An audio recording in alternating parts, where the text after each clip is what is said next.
Our viewers, you are most welcome to today's show. My name is Jeff Borough, and today we have seen that the 4 abducted youth have been released.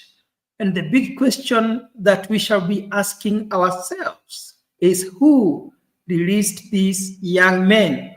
Where were they? Who had abducted them? And together with me, I will bring a political analyst, Mr. Mzalendo. And today we will be having this show for at least 2 hours. Remember to subscribe to Africa 24.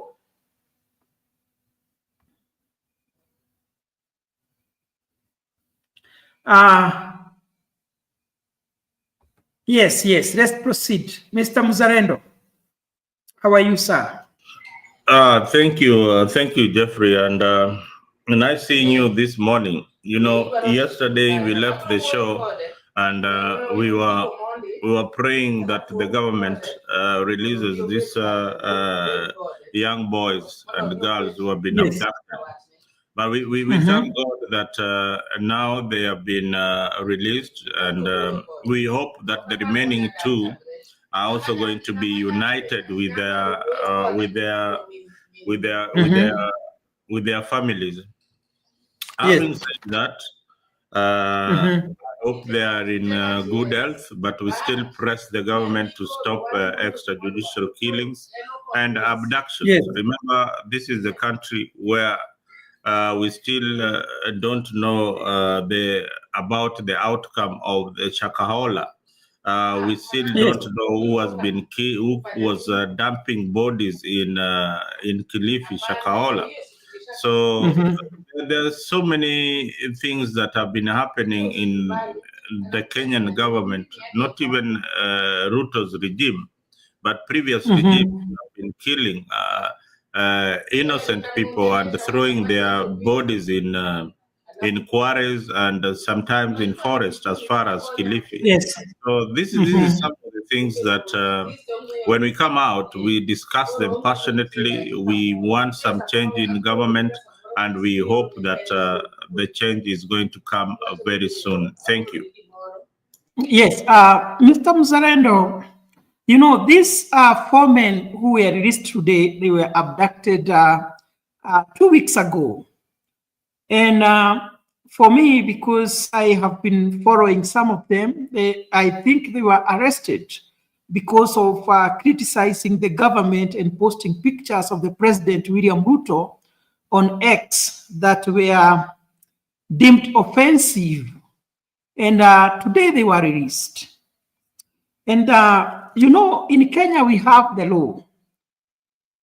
As I have said, these young boys, these young men, they have been, wherever they have been, for 15 days. And in the law of Kenya, if police arrest you, they are supposed to arraign you in court within 24 hours.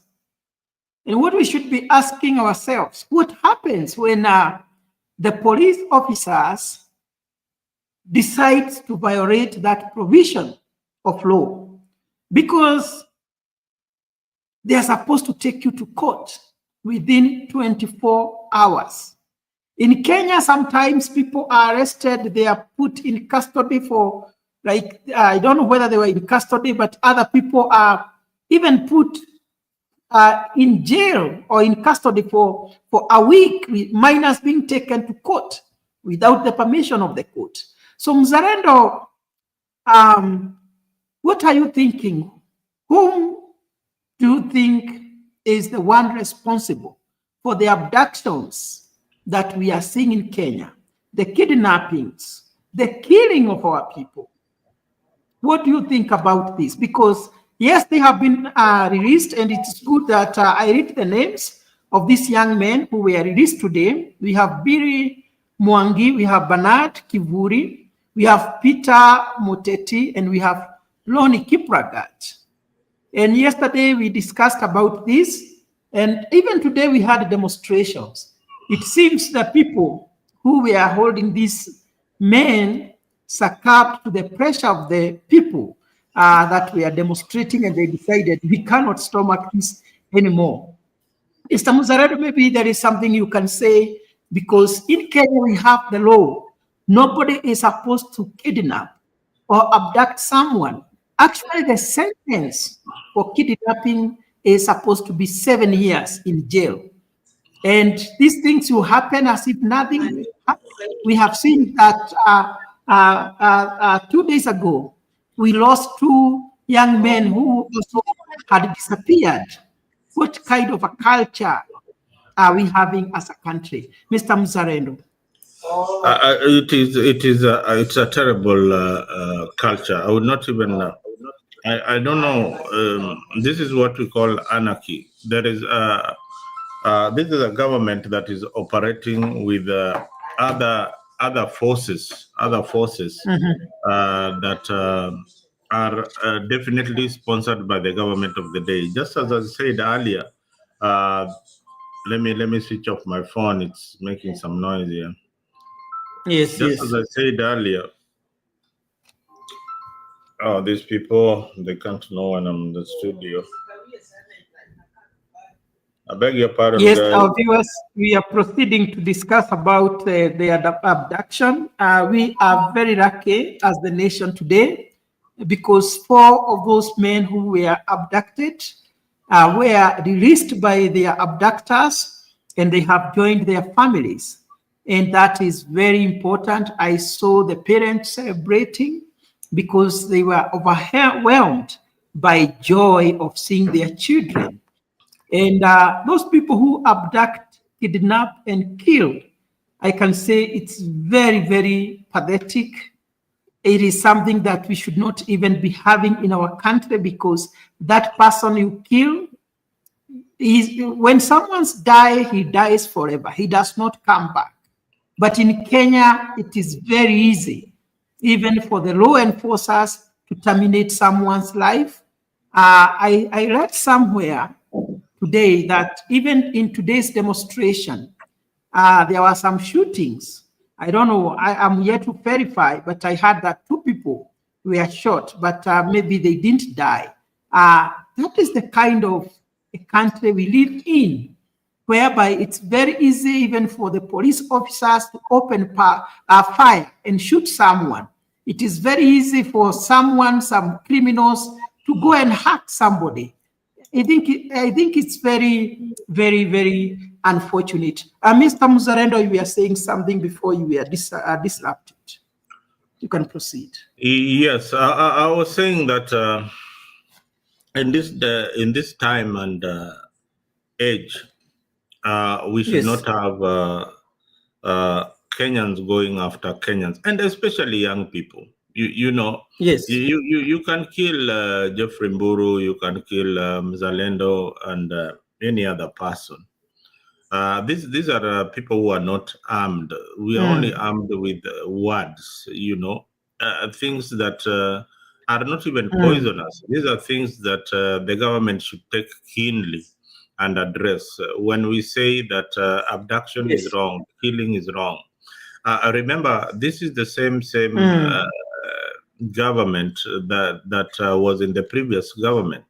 William Ruto was the deputy of one Uhuru Kenyatta, and he condemned the killings and the bodies being found in River. And you know, he said, and in fact, Mzarendo, and in fact, he promised that under his government, such things will never happen. There will be no abductions. There will be no extrajudicial killings. But today, even when you listen to the leaders of government, those politicians, the way they are talking is as if they know what is happening. Yeah, this is sad. You know, when do we hold our leaders accountable for what they say? Leaders should be careful on what they say in public, because they have got followers. They have got a constitution to protect. They have got also a job to protect, and that is the office they hold. This office they hold is in public trust, you know, that we have given you the power, to be the president of the Republic of Kenya. But we have not Yes. given you the power to take our lives. It Yes. is that simple. It is that simple. If this was happening in a modern society, then the president ought to have resigned immediately, because one, he claimed that he doesn't know who is killing these boys, who is abducting them. The IIG should have been the first person to resign too, because one, he answers to the president. So he ought to know that this thing is happening under your watch, and our watch, and we don't know who is doing this. So we need maybe extra equipment or something. They should have gone in the public. We have not seen the police, the head of police, the IG, coming out in a press conference and saying that we are pursuing the abductors, these people who are abducting our children. And abduction should be perceived as a very serious criminal act.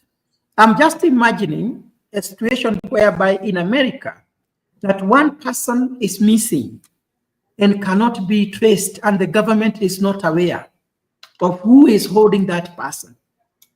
Can you imagine such a situation in America? Are you crazy? So when you compare how the government and the law enforcers handle things in America and in Kenya, it's like comparing death and sleep. Because they handle their job with a lot of professionalism. It cannot be that a Kenyan, not one, not two, so many of them have been abducted for over 2 weeks, and the government and the officials continue to give stories and excuses.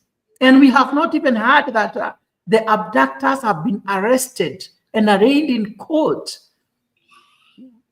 However much the president and the government officials and the police inspector can try to say that they are not involved, they should be the one telling Kenyans who is involved, who is doing these things, not just saying it is to arrest them and take them to court. So it's very unfortunate that we seem not to be serious. Sometimes I wonder, do we really have a government in Kenya that someone can be missing for 2 weeks and it's okay for leaders to continue talking and talking and talking? Yes, Mr. Rendo. You see here, if there is for example, maybe a case like that, maybe something close to that could be a shooting. Somebody has gone into a school and started killing people randomly. Now, first, they don't just come out, they raise an alarm that there is a shooting out there. And the next thing that they're doing is that they'll not give you, even they disclose the information about the shooter until they verify why he's doing it, what was the motive of his whatever he was doing. It is when they, even if they have shot him, they will release his identity days after comprehensively covering the crime scene and knowing the motives and other culprits who are behind it. Now, this is a case scenario where we have police stations, we have OCPDs and OCS. Parents report to the police station. This is a country where we used to have a long time ago 999, an emergency line that you could call.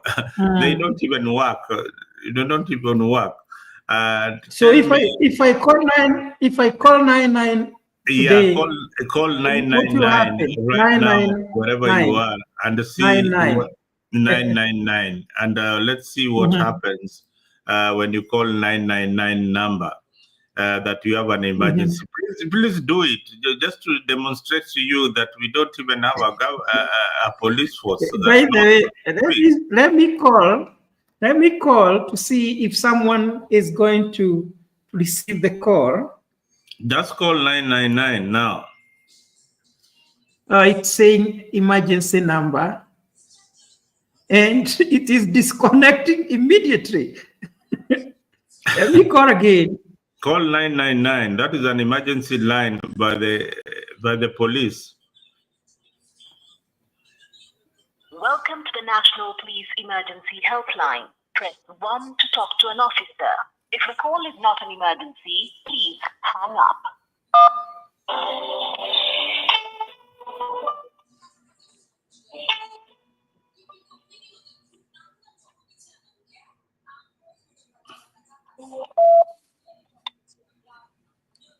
Hello, how are you?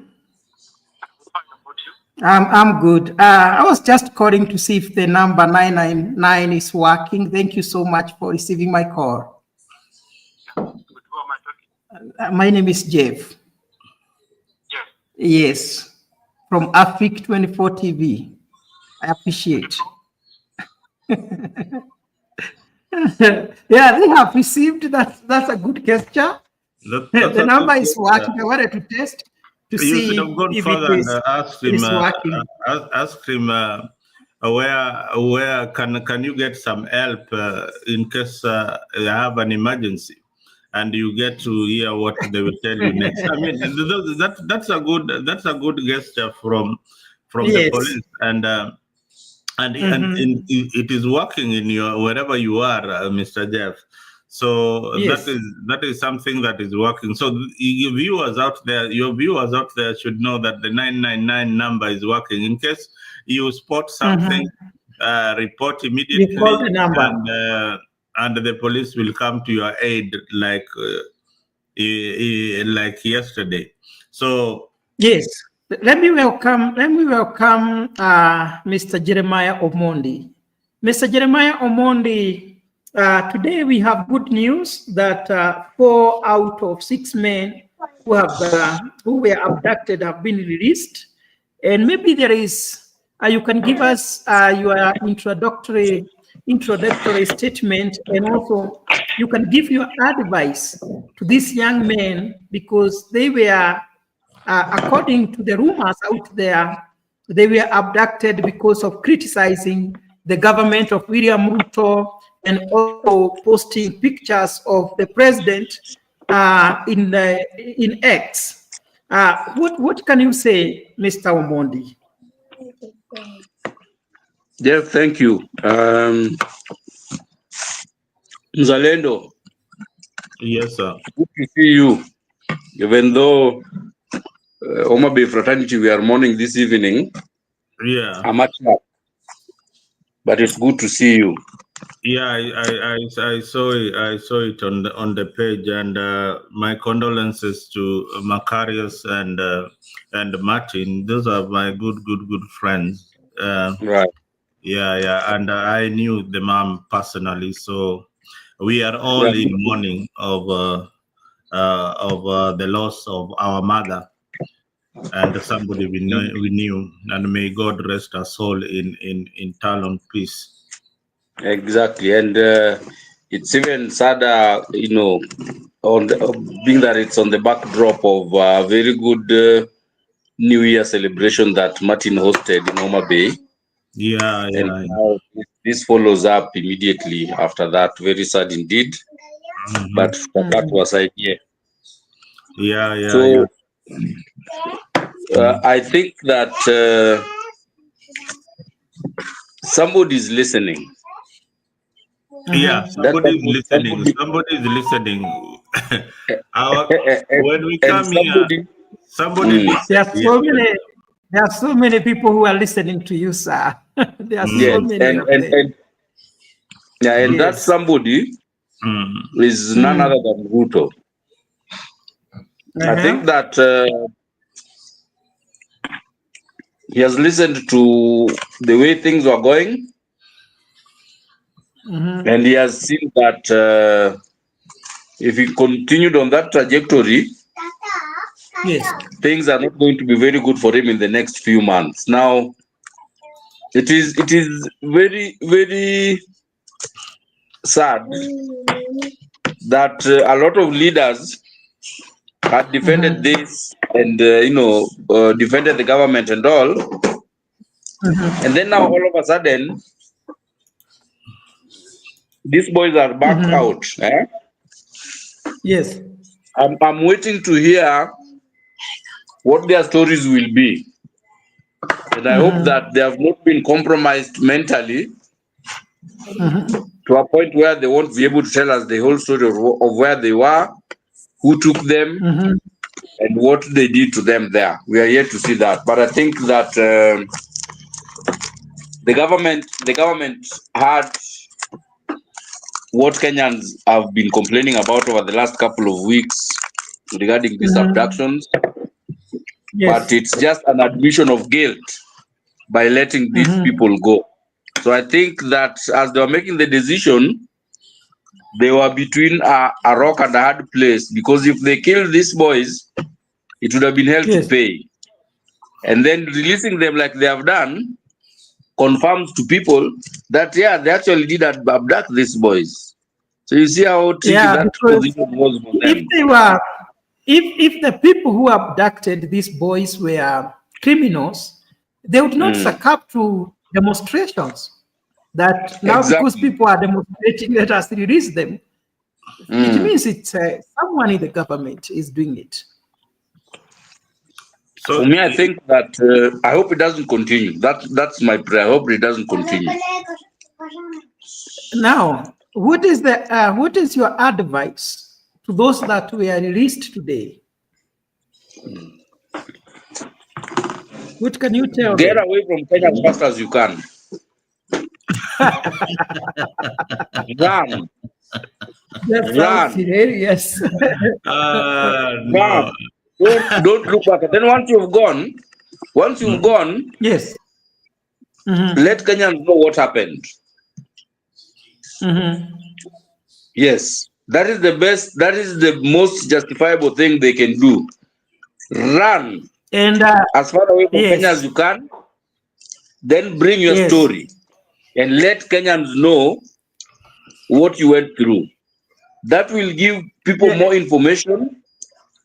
And then people will be more prepared on how to deal with this. But if they stay in Kenya and they stay silent, then they are not helping themselves and they're not helping Kenyans. Me, that's what I would do. If I were them, the moment I was set free, I would find my way out of Kenya as fast as possible. Then I go and give the story, because the struggle that made them to go in there hasn't ended. The struggle still continues. Just because they've been released does not mean that the struggle is over. So what is the benefit of running away? And you know very well, if they go there and spill the beans, it means they will have to stay away until the government of William Ruto is gone. You see, yes, you're better off sacrificing those 2 years, but continuing your struggle, than being cowardice and staying in Kenya, which eventually utagongwa na gari accidentally Jogoo Road, utaanguka na matatu ukiwa ushago. Something will happen. These people will not let them sit free. They will not be. Utakuwa unatembea ukiona mtu haujui nyuma yako unaanza kukimbia. So for them, staying in Kenya is not safe for them, but it also doesn't allow them to continue the struggle. Unless they've given up the struggle, if I were them, I would not stay in Kenya. I would run away, then give the story of exactly what happened. Yes. I think that's good. Mzalendo, I think we're going to have very good news from these young men who were released today. We should look for them. And if they don't know where to go, if they want to run away, if they are listening to us, we can tell them where to go. Mzalendo, what do you think? There is somebody here, Mzalendo, as you give your submission, I also want you to touch on this comment. They should be pursued to ICC. There is still cases to answer. Let's push this to stop others who would think to repeat the same. Do you think what is happening, the Kenya meets the threshold of being taken to ICC? Mzalendo, go ahead.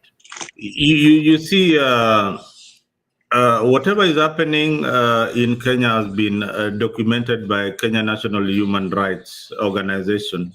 And that is why they get the funding from the international community.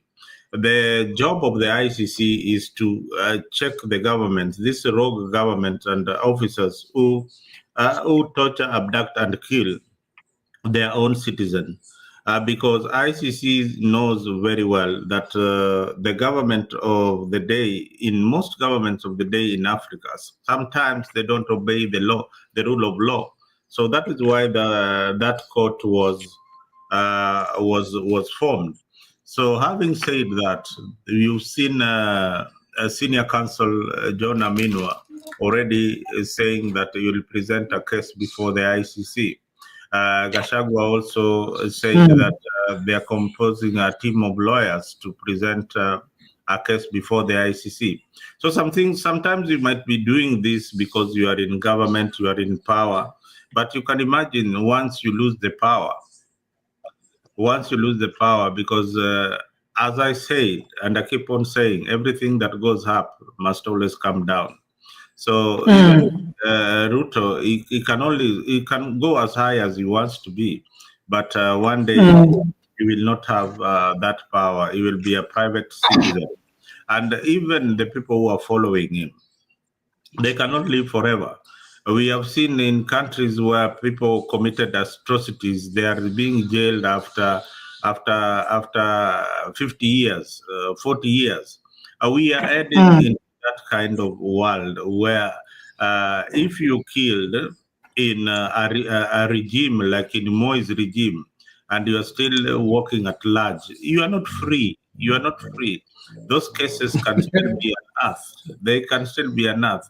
You are only free because we have been having rogue governments in Africa and in Kenya especially. They are the ones who have been facilitating you to be free.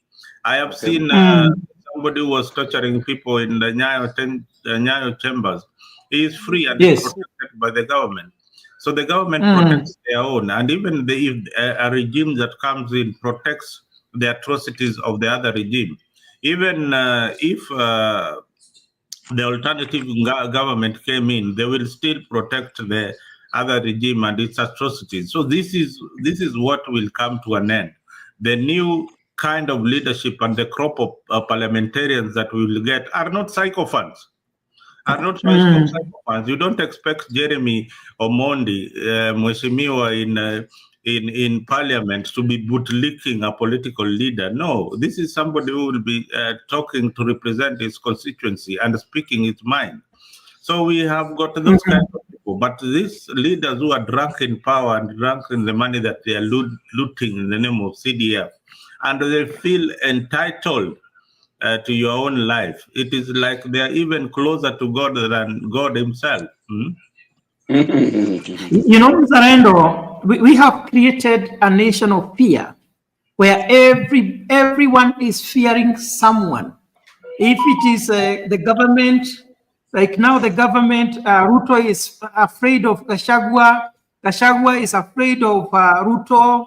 The citizens are also afraid of the government. Everyone is in fear. And I think that do you remember the days you are in high school and you saw, and maybe you are straying outside the classroom during class see hours? The teacher. No, not the teacher. You see the principal. The principal. Yeah. You feel like fainting because what my God. You know? Now, Ruto is the principal for Kenya. If you see him, you run for safety. When you are summoned in his office, for example, you are summoned in, I think the guy who wields a lot of power in Ruto's government is one called Farouk. So imagine you get someone from Farouk. Do you think that day you will sleep in your house? Utakuwa unalala kwa hiyo. Unaweza hata jikojolea kama wewe ni mheshimiwa. You get someone Mzalendo, I like what you have said, and it echoes something I mentioned yesterday, and I've mentioned it before. Yes. That Ruto is not a good student of history. Okay. If you remember Mzalendo very well, when the ICC investigation started, they were bringing evidence from 3-4 years back, before even the violence started. They were bringing evidence from speeches and activities of politicians way back before the actual violence occurred. Now, Ruto saw this happen, and that is how people like Sang ended up being, being accused in the ICC, and he was just a radio presenter. Now, Ruto, I said yesterday, Jeff, if you remember, that these people who are drunk with power, Kina Sudi, Kina Kamket, and all these others, that are making all this noise and saying the things that they are doing, like Mzalendo said, one day they will not be in power, and you never know. We might end up with another ICC situation. And this time around, Jeremy, before you proceed, do you remember the statement that Sudi made yesterday that he wished he was the one who was appointed the interior minister, that he just needed 3 days to silence all the critics of the government? Can you say something about that?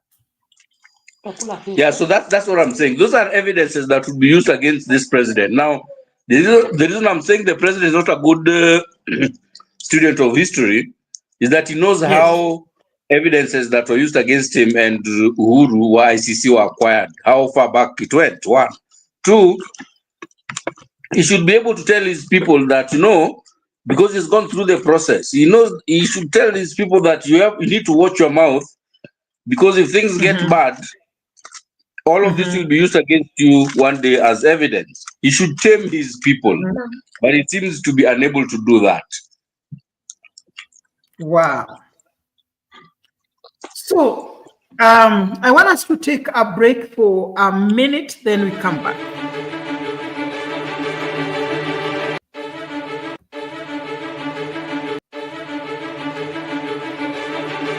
I don't know what is happening.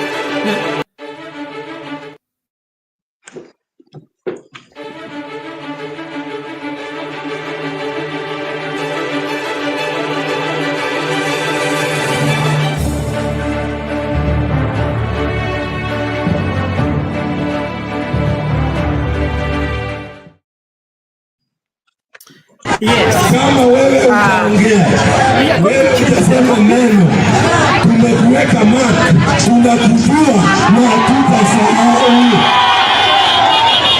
It is very unfortunate.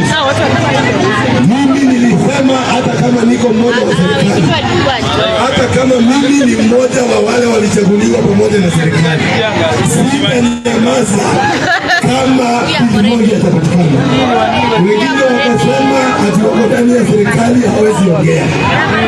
Sasa wewe umenyamaza wakati Mbili Mwangi amepotea. Wewe unasaidia watu ya Embu na nini? Tunaadhimisha leadership. Viongozi upimwa wakati kuna shida. Beautiful, beautiful. I can see we have been joined by Beth. Beth, you can introduce yourself as we proceed. We are talking, or we are almost concluding the topic about the abductions that have been ongoing. If there is something you would like to say, you can touch on it after introducing yourself. Beth. Hi, guys. Hi, how are you? I am Yes, good. we I did can. not expect to introduce myself, but I'm going to introduce myself. So I'm a Kenyan based in the US. And Yes. just like everybody else, this is very hurtful. It is very painful to see where our country is heading to. And I mean, any support that will help our young ones express Yes. their voice without being hurt. There's freedom of speech, there's freedom of everything. There's no need for parents and family members to go through what they are going through in the name of a Yes. government that is not protecting our people. Mm. So I am just joining in to hear what we can do and how we can move better with our country. Thank you. Thank you so much. Thank you so much, Beth, for joining us and also for having interest with our country. It's very important that even when we are outside, we still think about our home, because we say east or west, home is the best. I want us to change the topic, and I want us to discuss about the minor Jenga factor, because it seems the government has finally decided to employ the former Mungiki leader in central Kenya to deal with elected deputy or the former deputy Rigathi Gachagua.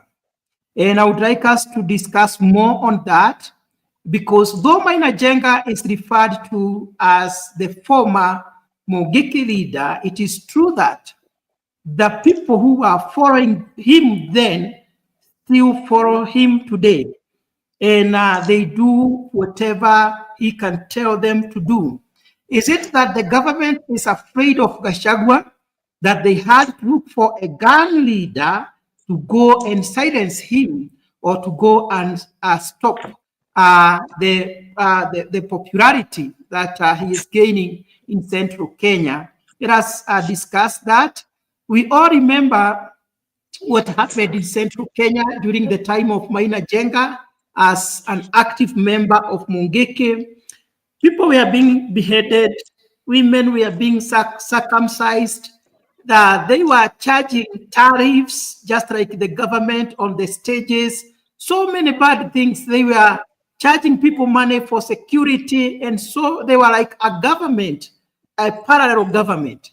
I would like us to discuss about that, because we have seen Maina Jenga holding meetings, and when you look at those meetings, there are no women. Basically, what you see are males. I would like to hear each one of us say something about what is happening. Will Maina Jenga be in a position to handle Gachagua and the popularity he is gaining in central Kenya?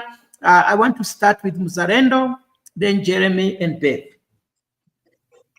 Now, thank you, Jeff, once again.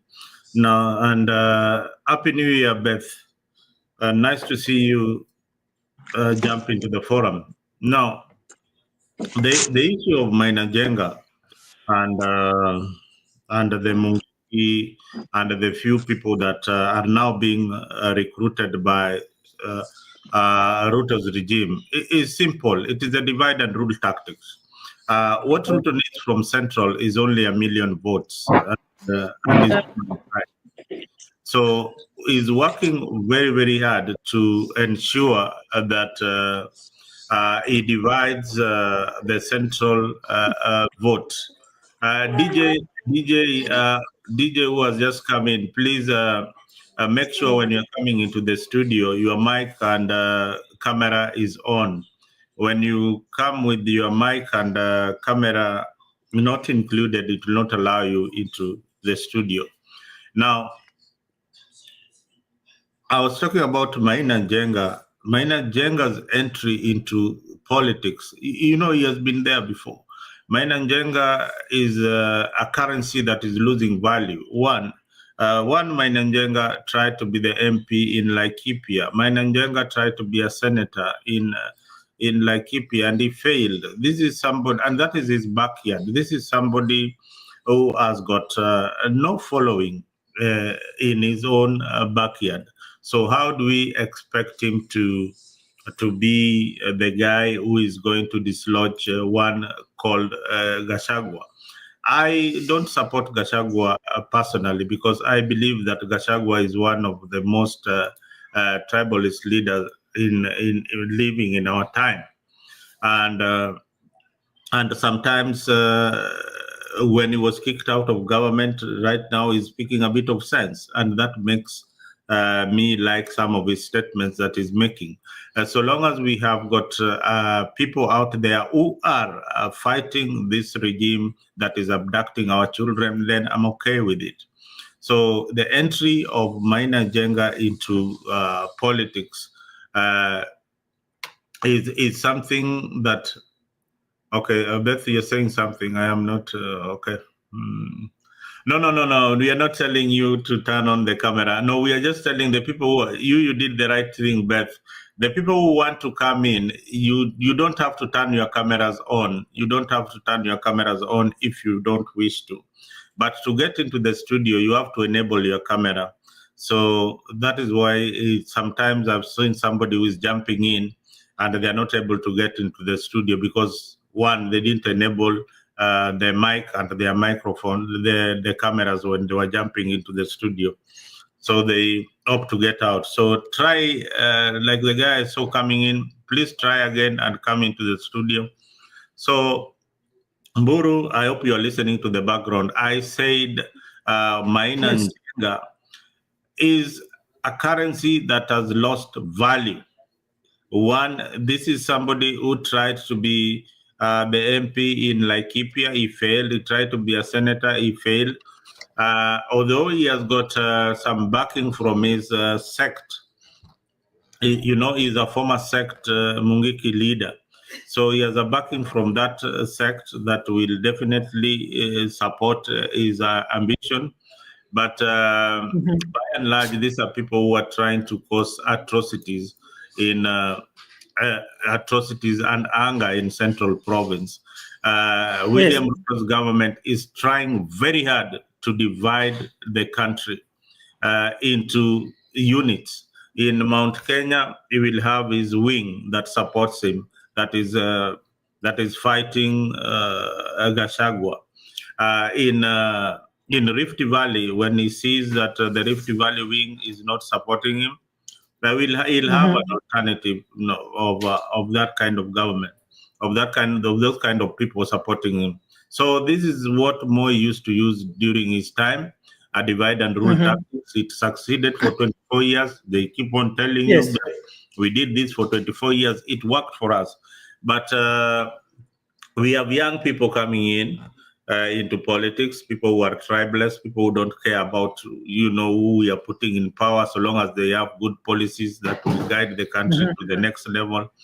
They are home and dry. They don't really care who becomes the next president. They only care about a president who will respect the rule of law and provide services for the people of Kenya. That is what Kenyans are yearning for. Yeah, thank you. I want to go to Jeremy. Jeremy, I would like you to tell us, is it okay for the government to use guns to help it achieve its political goals? Because it seems how Maina Jenga was talking, he had the blessings of, or he has the blessings of the government. Thanks, Jeff. First, a sect like Mungiki never dies. It can go dormant and it can wake up anytime. If there are triggers, it will wake up anytime. Two, once you join a sect like Mungiki, the little I know about Mungiki, it's a one-way door. And it's a one-way door that goes in. You can't walk out. If you've ever known anyone to be an adherent of Mungiki at any one point in their lives, and then they come back and tell you that they stopped, that's a lie. You never leave Mungiki.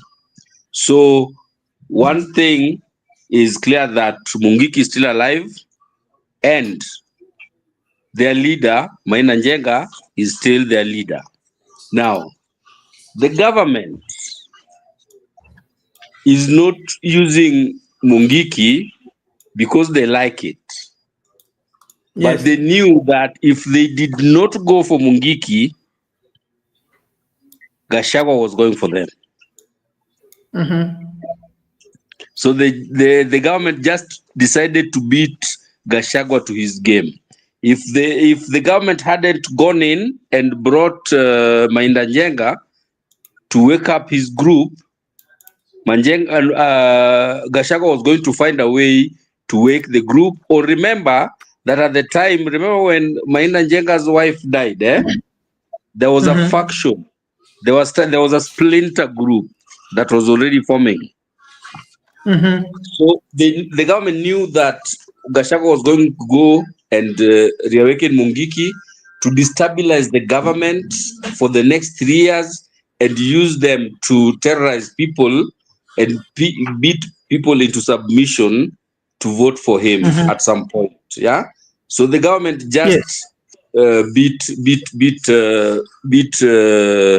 Gachagua to his game. I do not support it. I do not think it's the right way for a government to operate, but it is what it is.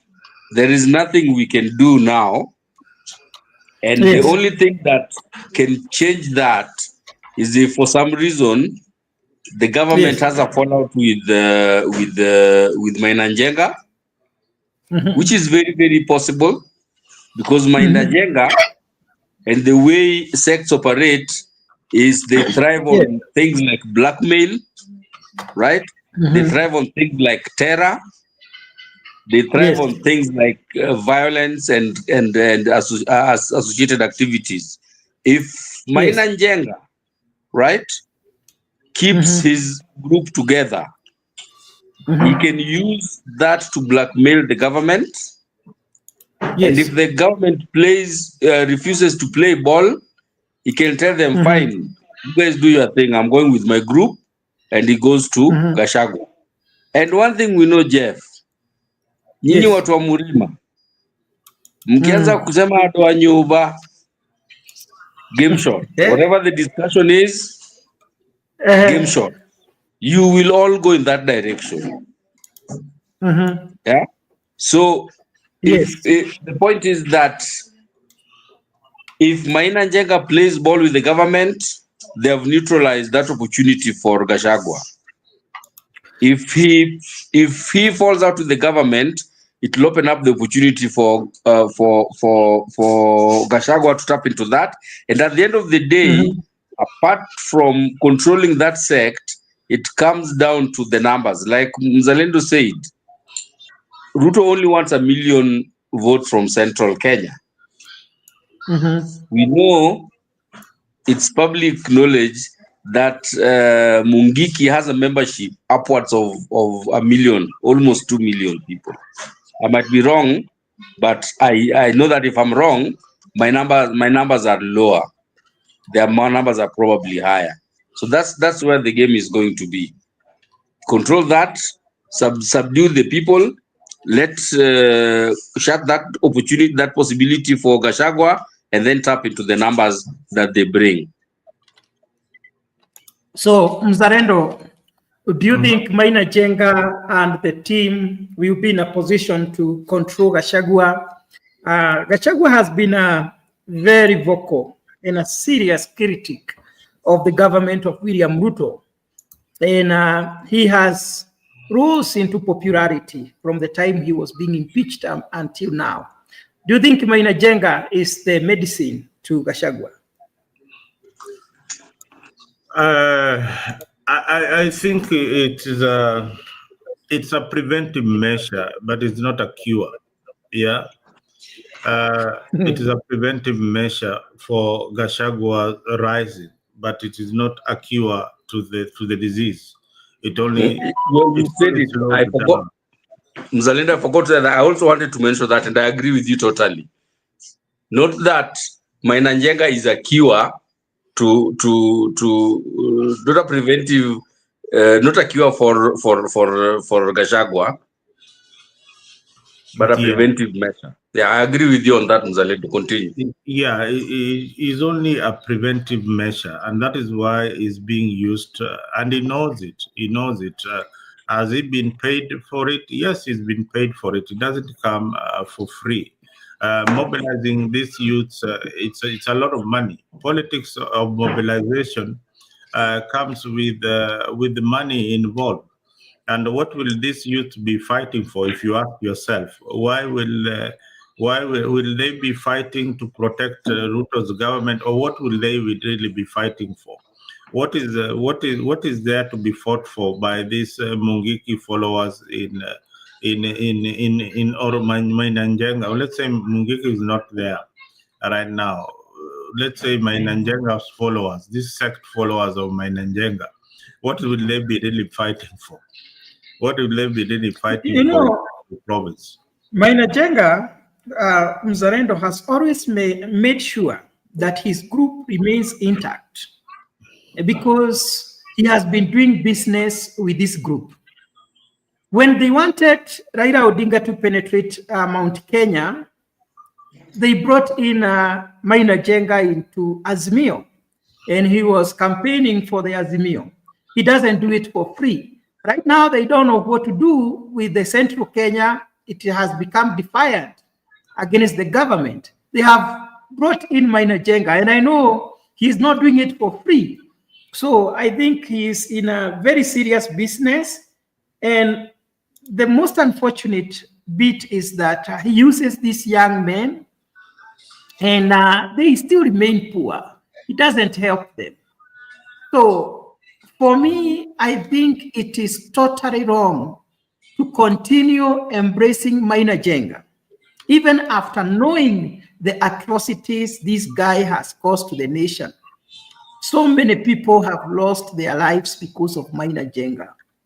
Women were being circumcised in the name of Kikuyu traditions.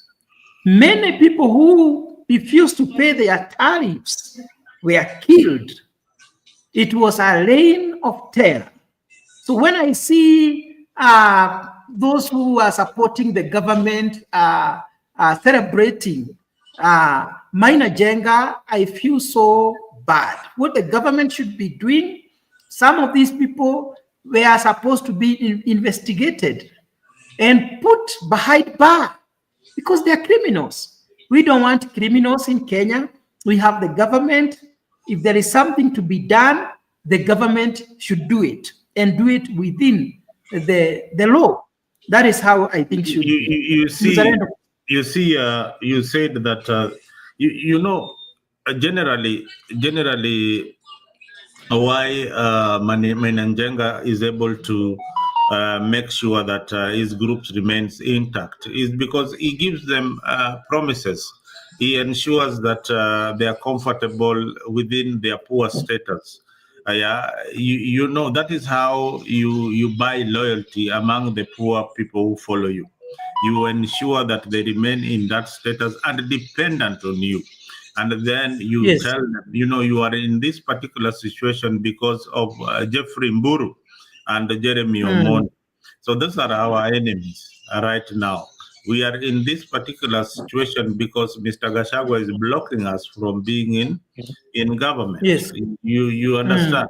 So there has to be a reason for them to rise up to the occasion.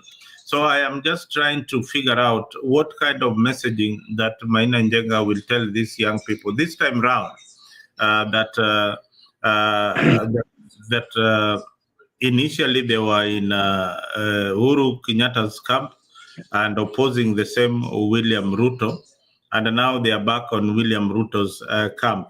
So are they saying that they are supporting the government and there are abductions? If that is what they are saying, then that is the kind of message that he is going to sell to his loyal followers. And the loyal followers have got no authority to question a dictator. They cannot question Mainanjenga. Why are you taking us this way? Or else you will lose your head, or you find your part of your bodies in Rivayala, and your head somewhere in Kilifi, Shakahola. So this is the kind of atrocities that we are talking about. But Jeff, having said that, you need to know the threshold of ICC. So even Mainanjenga, as he organizes his sect followers, then they also need to know that there is somebody, there's a big brother out there who is looking for people like them. and they will catch up with them very, very, very soon. It might be Because I was thinking, yes, I was thinking, just hold on a Mzalendo. minute. Hold on a minute, Geoffrey. Okay, proceed. These are the thresholds, the crime threshold. Prosecuting grievous crimes, the ICC prosecutes those responsible for committing the most severe violations of international laws. By holding perpetrators accountable, the ICC aims to deter future crimes. Justice. The ICC ensures that the victims of those initiated crimes receive justice and reparations. International cooperation, ICC relies on to foster cooperation, promoting peace, address impunity, and the ICC contributes along peace and stability. Now, this is the threshold. Don't forget, they are there to deter dictators. They are there to protect the voiceless. These boys who have been abducted and released, let me tell you, they will go to court in ICC. They will get justice, and the government of Kenya will pay. It is simple. Yes. Yeah, if they will not get it in the local courts here, they can get an international lawyer. They will go to the ICC, push for compensation, and the government will pay. That is why I said if I were them, I would run away. That is one of the things that would come out of that. Exactly, Jeremy, like Akombe did.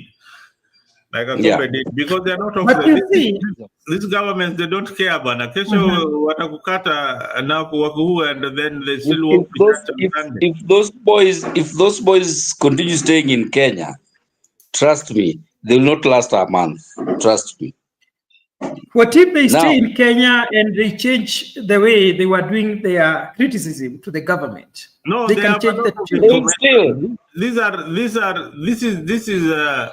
These are what do we call them? They are the evidence.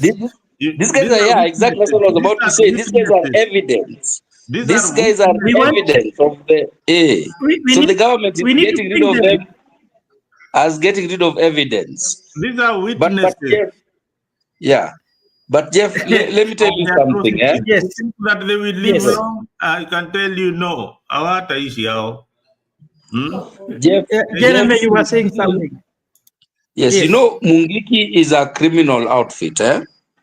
They thrive on chaos, terror, violence and things like that. Trust me, they care less who is the president.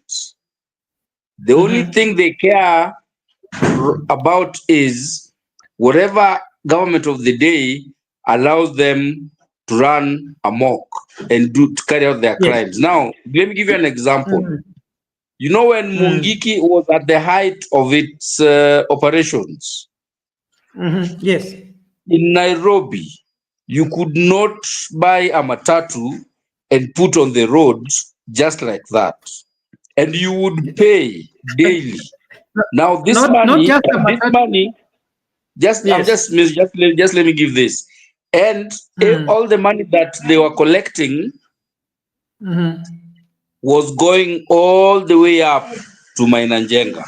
Now, when Mainanjenga was almost neutralized, they say, power abhors vacuum. That trade of extorting matatus went over to the police. And the police have perfected that infrastructure. They're now the ones taking this money. Now, what Mainanjenga needs to just do is tell Ruto, ebuto polisi kwa biashara ya matatu. Not officially, but let us run the matatu vile tulikuwa tunairan. Once Mainanjenga gets that, he gets his people and activates his foot soldiers on the ground. All of a sudden, you start seeing them thriving kwa matatu stages, right? Taking up all this little money. And this little money that they send up, it comes back to them in the form of protection from the government. In terms of, being left alone by the government. And that's all they need. then they can carry out their crimes and do anything without the government standing in their way. That is the only thing that the president has to allow to happen, and Mungiki is fine. Then waambie kura ni kwangu hapo, they will give you. Because you know, the business of matatu is so lucrative. If you are taking 50 bob from every matatu every time it hits one stage, by the time the day is over, the amount of money that these guys carry is scary if somebody gives you the figures. And it's tax-free and in cash. You know, Jeremy, there was a time my brother bought a truck, and that truck had not stayed with him even for more than 3 days. On the 4th day, they had already written a message that we know you bought a truck, plate number this and this, you bought it on this day, and you set this money to this account. And they introduced themselves, failure to which we are going to burn down the truck. Exactly. He had to set the money to them. There was a time we were building the church, our church. They came there. They said we cannot build the church before we have paid money to them. Even your own personal, even your own house. You buy land somewhere on Kiambu Road before you build. First of all, after you paid your statutory requirements to KRA, to Ministry of Lands and all, they then come and give you theirs, which is usually higher than it is a government. You pay that. Then when you start constructing, they actually mandate you that wewe hapa mchanga hawezi letewa na mtu mwingine. Hii mchanga, mtu analetanga mchanga ni nani peke yake. Wewe mawe hawezi leta hapa na mtu mwingine. Hapa mawe inaletwanga na nani peke yake. And trust me, if you don't use their person, hautajenga. And that is where they eat. I remember how well organized these Mungiki guys were, especially ni kama walikuwa wananusa pesa. And I think in the event, other people also took advantage of the name Mungiki.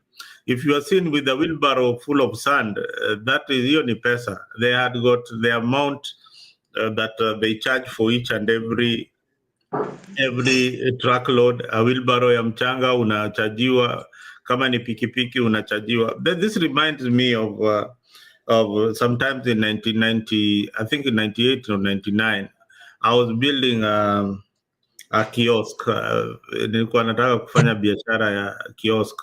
Then that time I was so much in scripture and all that, and I'm being woken up at around 4 a.m. in the morning. Hey, your structure is being brought down in his sleep.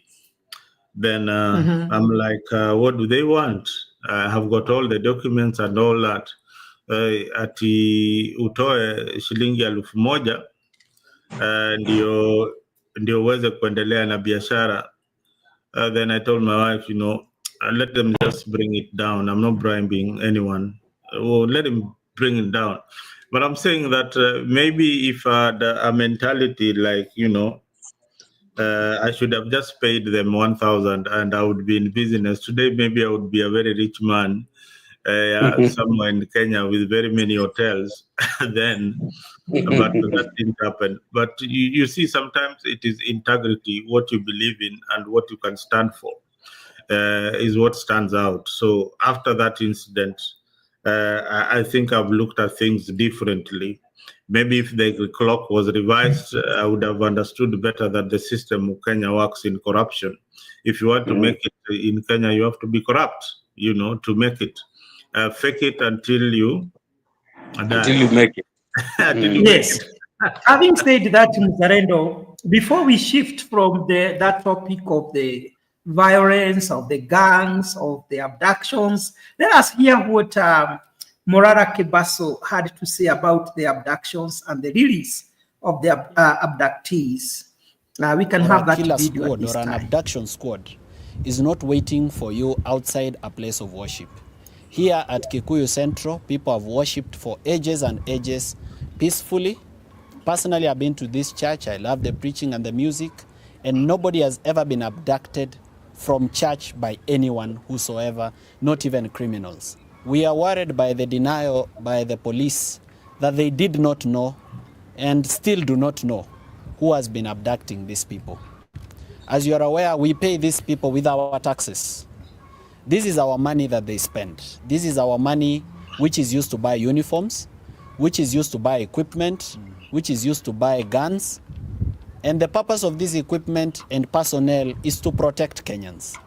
But here is a police service and a National Security Council saying that they do not know for sure who is abducting the young people. If they do not know, then who should know? Because it is their responsibility to know. Today they are saying that those young men have been released. They have been released by who? By who? And from where? Those are the questions that we are seeking to ask. Who has released them and from where have they been released? We are not happy. We are actually very sad and we are not grateful. We are completely ungrateful that young people have been in jail for 15 days. They missed their Christmas. They missed their Happy New Year. They've come back looking traumatized merely because of criticizing government. Then there is also the issue of a person being judged guilty by association. Ronnie Kiplangat has never been a government critic and has not even shown that he has any political ambitions or thoughts or even shared his political thoughts with the rest of us. So at what point did he also become a government critic that deserved to be abducted if this was not mere goose chase and an attempt to intimidate the powerful voices that are speaking against the excesses of government? Call upon the Inspector General Douglas Kanja to take charge of the service or resign. If he is not able to run the police service, it is honorable to just resign. He will not be the first that has ever resigned. Resigning is more honorable than failing. He should not say that there are people who are not under his command that are abducting people. That is illegal under our national law and even international law. So today we speak against the desecration of places of worship, the tear gassing of places of worship, the burning of places of worship as we saw in the 2007 violence, and now the abduction of people from church. Let churches and mosques and sacred places of worship be safe. Let Kenyans go there and find the Lord. Let them go there and their burdens are lifted at Calvary. Young people of Kenya, we are saying we are not too young for leadership. And when an opportunity arises and when it comes, we are ready and willing to show that we have the intellect and the ability to lead this nation. But at this point, we want our rights to be respected and honored so that if I make a mistake, I as Morara Kebaso, I should be properly arrested by a uniformed police officer, informed of my reason of arrest, be taken to a police station gazetted by law, booked into an occurrence book with time, be allowed an opportunity to see an advocate, be allowed access to food and medicine, not the way we saw what happened to Okia Omtata. Even in biblical terms, you cannot deny a person or a prisoner food or medicine. Let me be given access to that medicine and food, and let me be produced before a court of law as per my rights under Article 49 of the Constitution of the rights of arrested persons and Article 50 on the right to a fair hearing and fair trial. I've been reliably informed, and the media has that information, that Ronnie Kiplangat was found somewhere in Machakos, and Bernard Kavuli, who was abducted from Ngong, was found in Kitale, which is several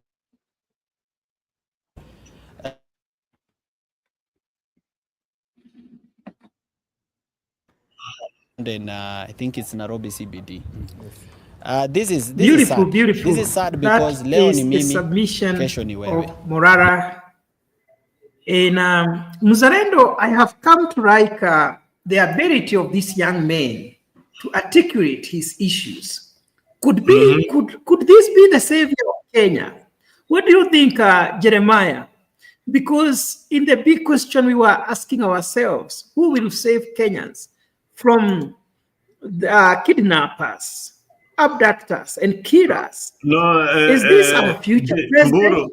Mburu, you have not introduced Mutembei. Is here.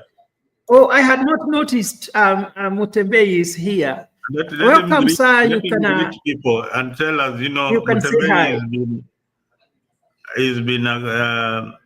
has been a government supporter lately.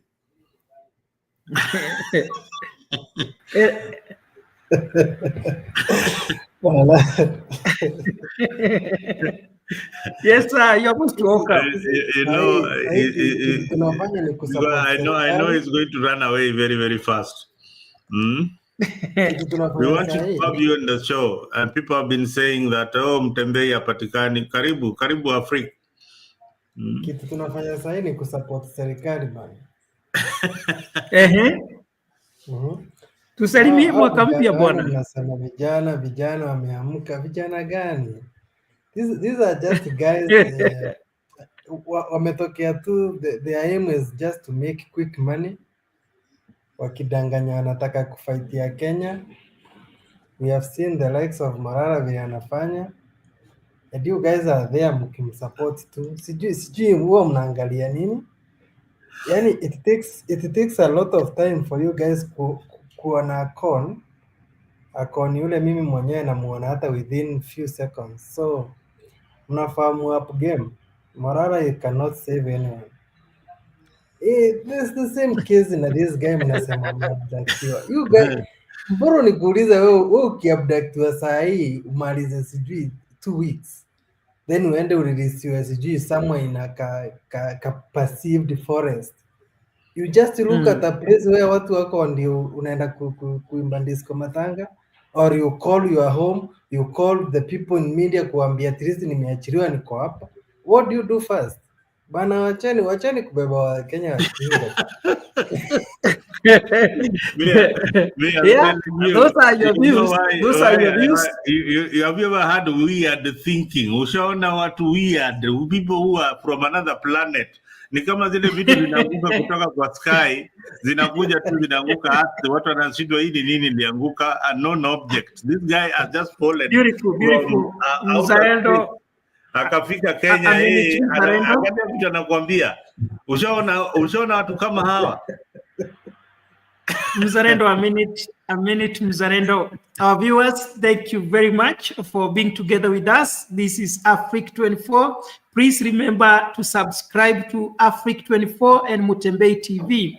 If you're watching us from Mutembei TV, if you want us to see your comment, remember also to subscribe to Africa 24. We are privileged today that we have so many panelists, and we will continue to have this discussion. Please remember to put down your comment because we also want to hear what you have to say. Mzalendo, you were saying something. Proceed. So I was telling you that this is an alien from a different planet. We don't live in the same country. Unajua watu kama hawa, you look at them, they are so drunk in power. Unaona ametoroka. I told you he cannot stay here for a minute. Because he knows he cannot stay here for a minute, just 1 minute. Anajua hii ulevi hii ni ulevi ya ile pesa iko kwa serikali. Sasa Mzalendo hapa kuna mtu anasema ya kwamba yeye wakati alikuwa anakujua wewe mlikuwa na pesa sana. I remember your dad had buses at that time. Pesa bado iko ama ilisha bwana? Jeremiah, the floor is yours. Maybe there is something you want to say. This is somebody who really knows me. This is somebody who really knows me. And I don't want him to go further than this because huyu ni mtu ananijua kabisa. Wacha nimwambie kila kitu isha. Yeah, just like I said, and he's hiding his identity, whoever he is, eh? Yeah. He's hiding his identity. But whatever Asili TV, whatever goes up has to come down. One day I'll tell you my story. I'll tell you my story. I'll tell you a story where we used to play with Kibaki's son, and all that, but all that came down. So hizo vitu sasa I am going to have a show with you, Mzalendo. You tell us that story that you have. Jeremiah, Jeremiah Omondi, you have listened to Morara before we forget. He is Morara Kebaso.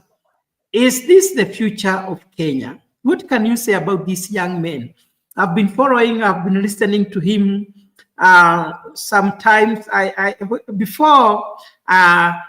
used just to hear about Morara. I was not following much about him. I just thought this is a very young man, and I was ignoring whatever he was saying. But I watched him on NTV when he was doing some discussions there, and I liked this guy.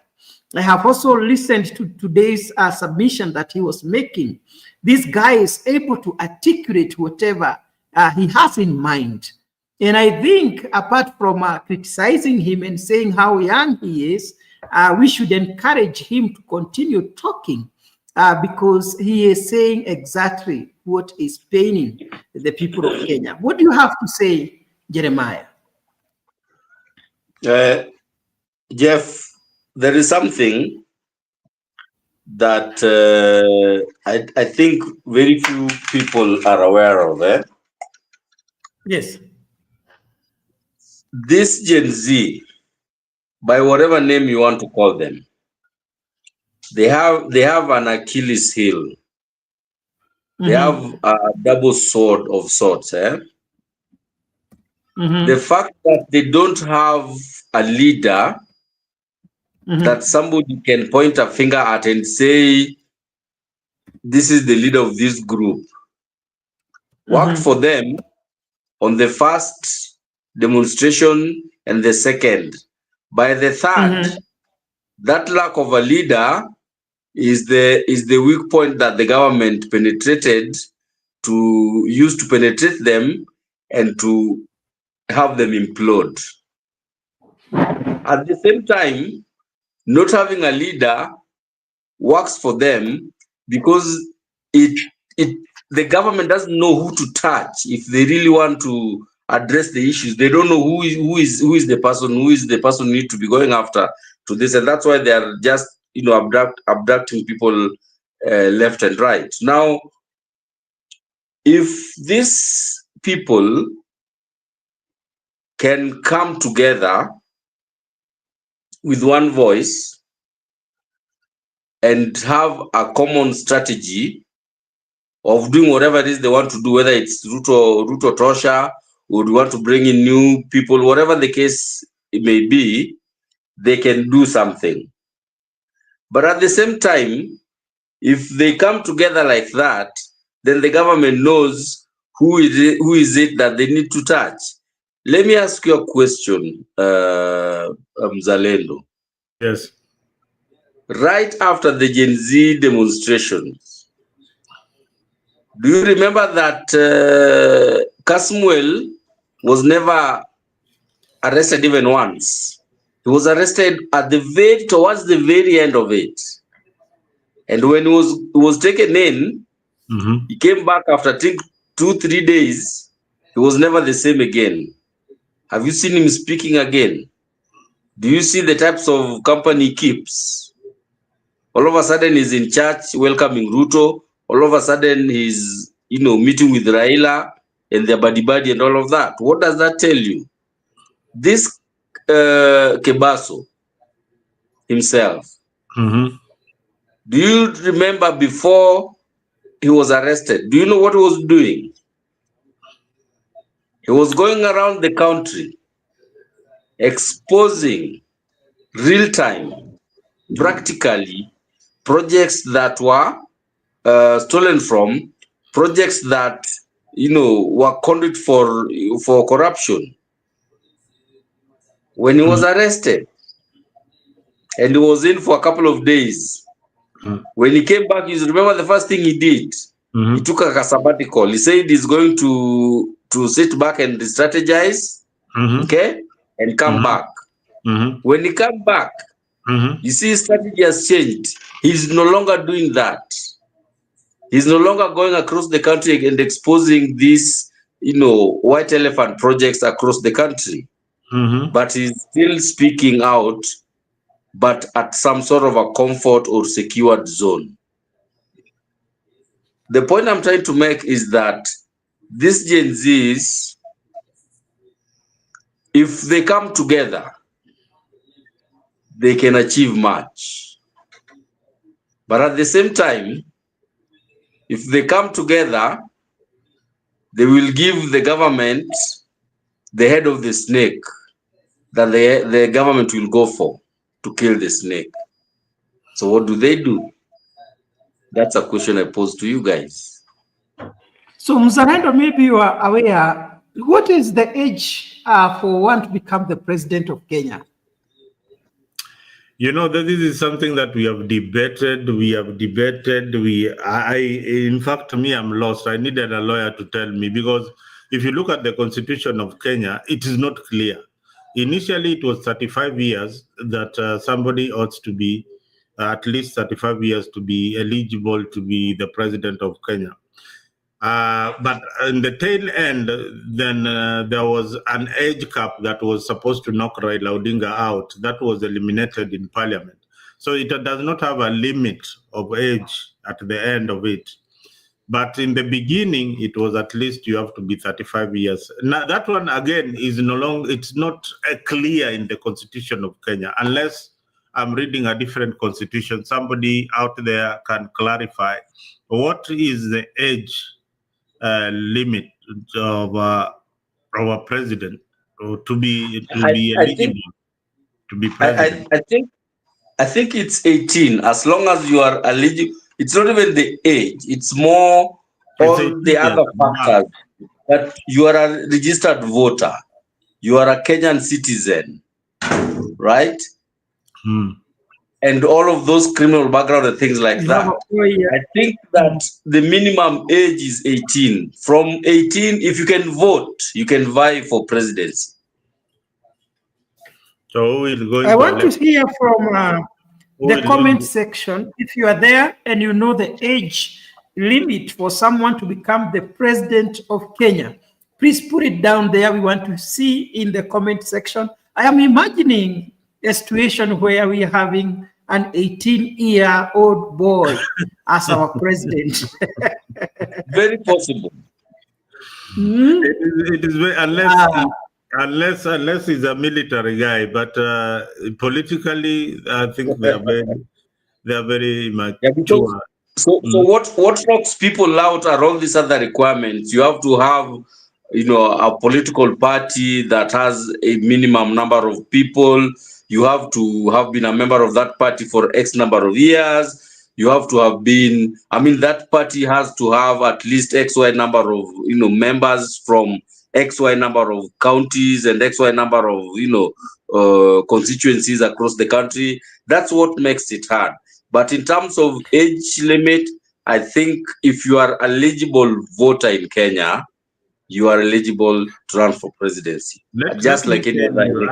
I think at this point, Jeremy, you guys, I don't know whether you have parented these teenagers. You've reached a point where you have got teenagers in your household that are your children. Have you ever reached that stage where now you are reasoning with the 18-year-olds? Not my own. Not my own, but I have. They have. Yeah. I can tell you, there's a gentleman who jumps into the studio sometimes, and he's over 20. He's a Gen Z. I wish I could get him. He will tell you what they look in leadership is totally different from what we discuss. And you are looking for good roads. When I was telling him about good roads, you know what he told me? No, Gen Zs don't need that. So long as I can fly to my village, why should I need a good road? I need jobs. Why should I need a good road? Those roads are interesting for me to venture to come with my off-road car and all that. I need those roads to explore the countryside. Why do you have to make them good for me? All I need is a good job. Yeah, if you have a good job, I can access good health care. Hizi vitu zingine mnatuambia. Yeah, we are going to have a commercial break, then we proceed with our discussion.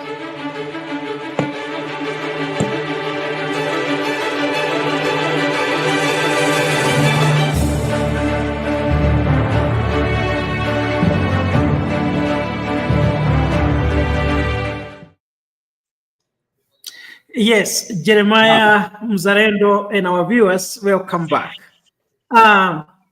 Gentlemen, I think it was yesterday I listened to our current deputy president, Kithure Kindiki, and he demanded respect from one Rigathi Gachagua.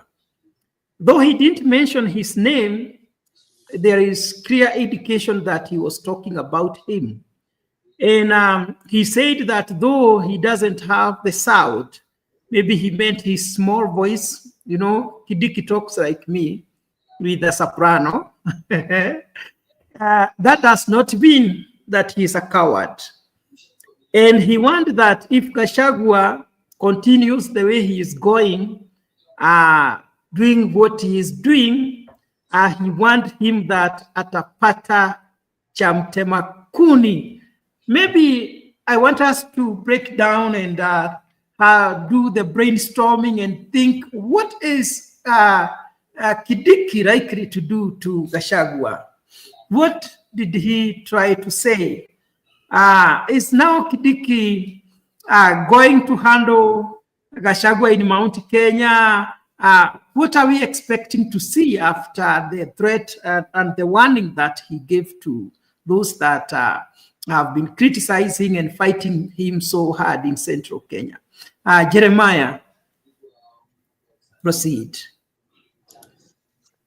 To be honest, I don't think legally there's anything he can do Yes. unless they said Gachagua breaks the law. Mm-hmm. What he's doing is just political posturing. Yes. And like somebody said the other day, he's not an elected deputy president. Mm-hmm. He's a selected deputy president. So he owes complete 100% allegiance to the city, to his, the appointing authority. Yes. So as much as he might not have anything to do, anything that he can do, he has to back. Because the master is watching to see, is he really doing his job? So I don't think from a legal standpoint, there's anything that he can do, unless, of course, like I said, Gachagua breaks the law. But in terms of, what should I call them? Hearsay, that it disrespects the president. Disrespecting the president is not defined in our constitution. Which part of the Kenyan Penal Code is disrespecting the president? So you can't arrest him because he's disrespecting the president. Then we're going to charge him with what we're going to write on the OB. So for me, it's just a political posturing, so that his master, his appointing authority, can feel that he has somebody who can defend him. For that's all I can say about it. Last week there was rumors that there is a conflict between the president and the deputy president. Even people said that there is a difference between the deputy president and Farouk. Others said that the deputy president was slapped by Farouk. And when we were discussing with Mzalendo, I told Mzalendo, for me, I think what people are saying, it is true.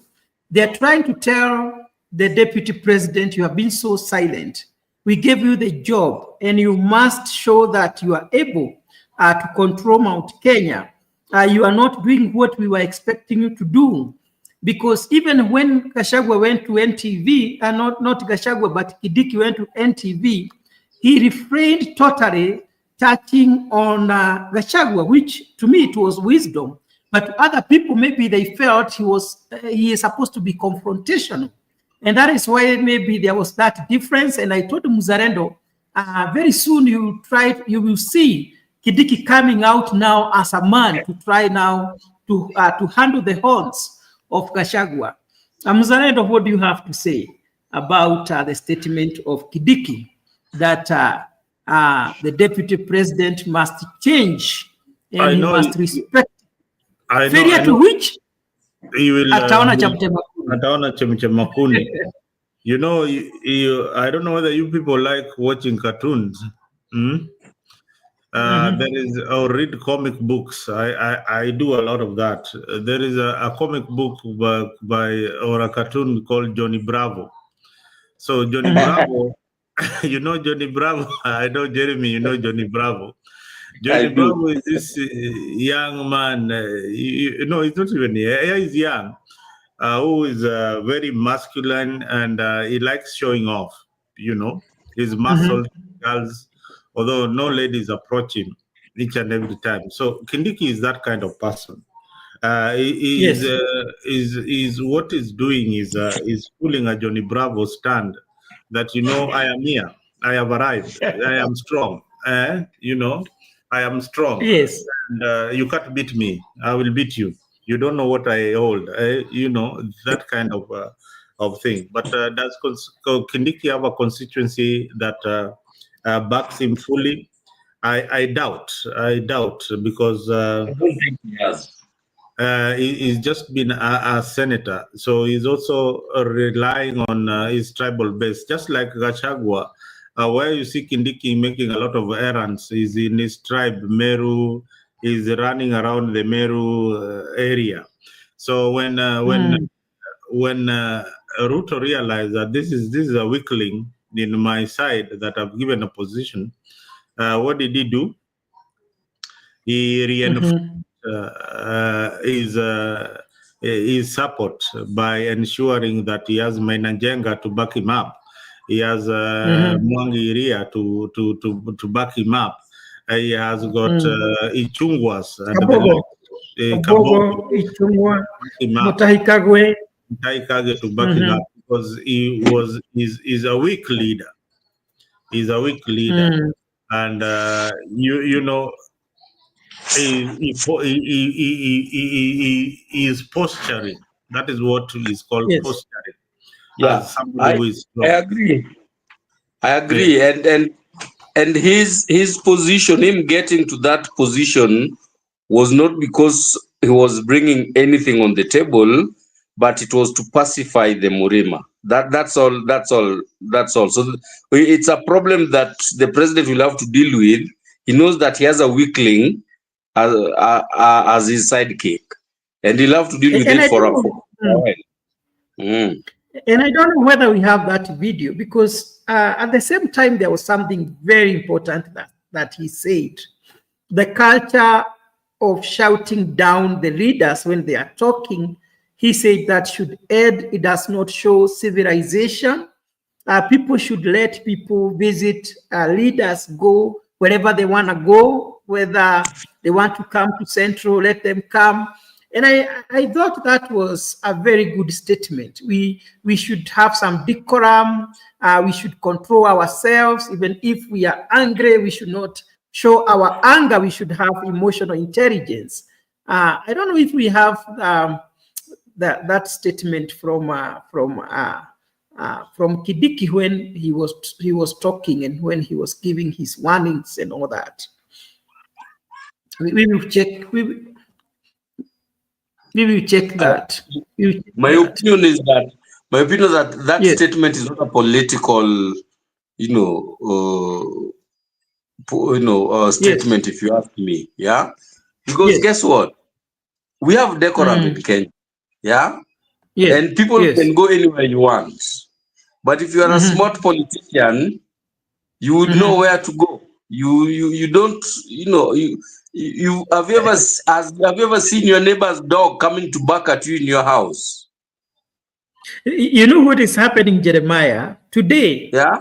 even someone trying to read a statement from the president, those condolences, people are not letting them do Yes. it in central True. Kenya.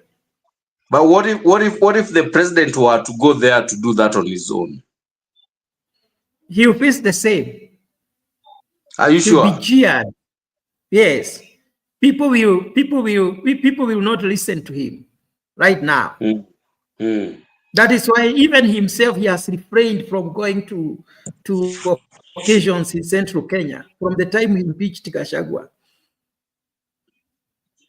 People will shout him down. He's just looking for the fire to die down. You know one thing, Mburu, you don't know about William Ruto. William Ruto is very brave. Yes. Very, very brave. A very brave leader. He's not scared. I know he is. He Not will that go I am not aware. The fact that he has not gone to Central does not mean that he is not going to go. He will go to Central. He is laying down the ground. Yeah, but you know the presidential trips are not like you waking up and calling your favorite boda kujo nichukue hapa twende mahali fulani. No. President diary yake, NSS, nani, everything, kuna ile previous company lazima iende huko kwanza iangalie ground namna gani, vitu kama hizo. Wewe wacha kumtetea. Sasa unasema nini mzalendo? Unajua president hapa. That is the protocol. That is the president. I know it is the protocol. And go somewhere. No, I know it is the protocol. Even if you become the president tomorrow, Mburu, you just don't wake up and go anywhere. You are now the property of the state. Mzalendo. Wewe ni sikia, ukishakuwa rais, wewe ni property ya serikali. I hear you, Mzalendo. Wewe, kwa nini amari inachungwa? Unajua amari? Sasa si nyamaza kidogo niongee. And then also, Jeff, let me add something on to what Mzalendo has said. You know, Yes, Jeremiah. Yes, Jeremiah. Administration matters aside, in politics, right? If Ruto really wanted to play politics with the Mount Kenya people, right? With all this noise, it would be the time now for him to go. Ndio watu wa Mlima wapige kelele, ndio kuja aseme, you see those guys. He did that has been done with Luos for some time, but tushajua tunakuwa provoked, ndio tupige kelele, ndio tuonekane we are the wrong ones. So if Ruto wanted to go to Murima now to provoke watu wa Murima wapige kelele, ndio akuje alia, oh, you see those guys, see that guy, he can do it. But he prefers to let the fire die down, and then atakuja tu eventually kama vitu zimeshatulia. So trust me, he's not afraid. You are saying that he's afraid to go to atakuwa heckled. No, if he knows that he's going to be heckled and he wants to play politics with it, ndiye ataenda so that he's heckled and he comes back and says, hey, you know, this is Mount Kenya, this is and to get some sympathy and political mileage on that. Good. I want us to shift from that. Let us go to the politics of the Luya, the Western politics. We have seen Natembeya working very independently from those who are in the government, and someone even said they are planning to impeach him.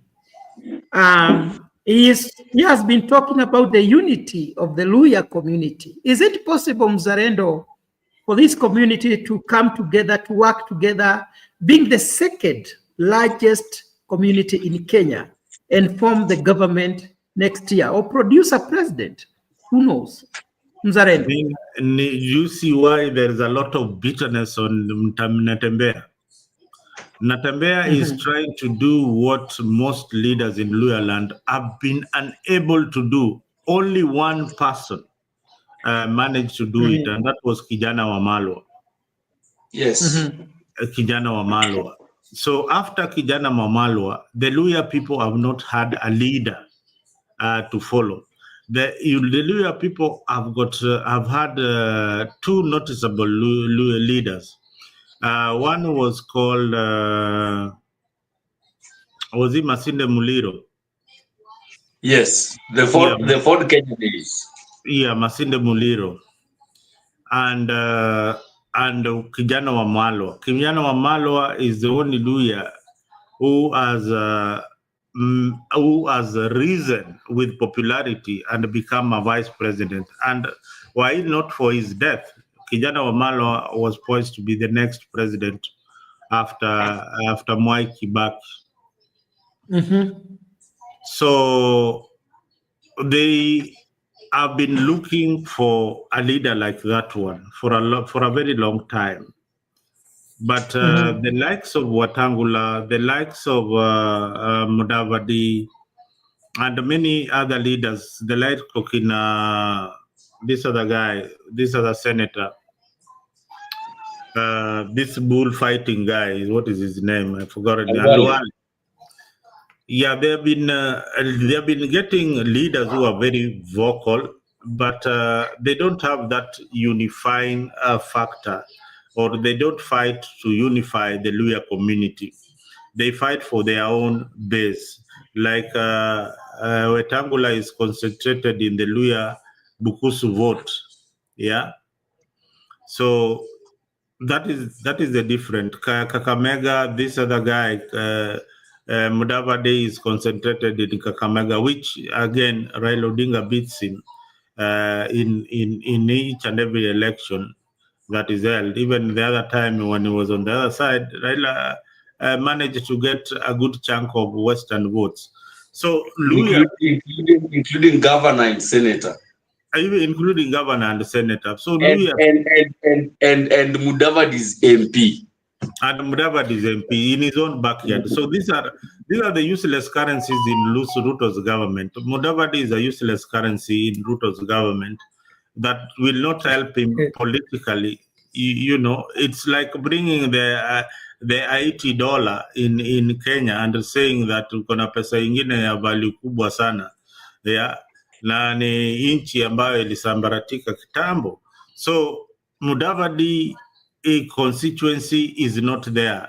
Just like we keep on saying, Martha Karua, if she wants to be the president of Kenya, she can only be in your movement as a very strong critic on the opposition side. But does she have a constituency right now? If she's not in Gashagua's constituency, she becomes irrelevant politically. Because that is how the political dynamics are right now in Central. And in Western, they are tilting that euphoria towards Netembea.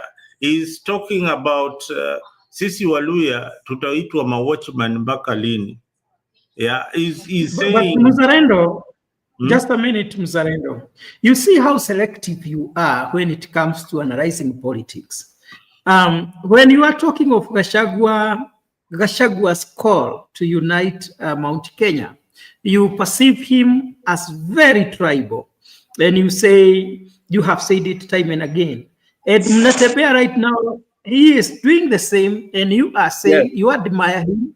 And I want Muzarendo to answer this. Jeremy, it's not what you say. I'm coming to you, Jeremy. Let me just, you're misquoting me, Mr. Mburu, with all honesty. Yes. What I say is that when the DP Gachagua was the vice president of the Republic of Kenya, is unequal to the presidency. Is like the president. So when the president William Ruto goes to his community in Kalenjin each and every time are saying that, you know, me, I am working for you. I am working for your interests. That is what Gachagua was doing every day. So imagine, I want you to get into your head.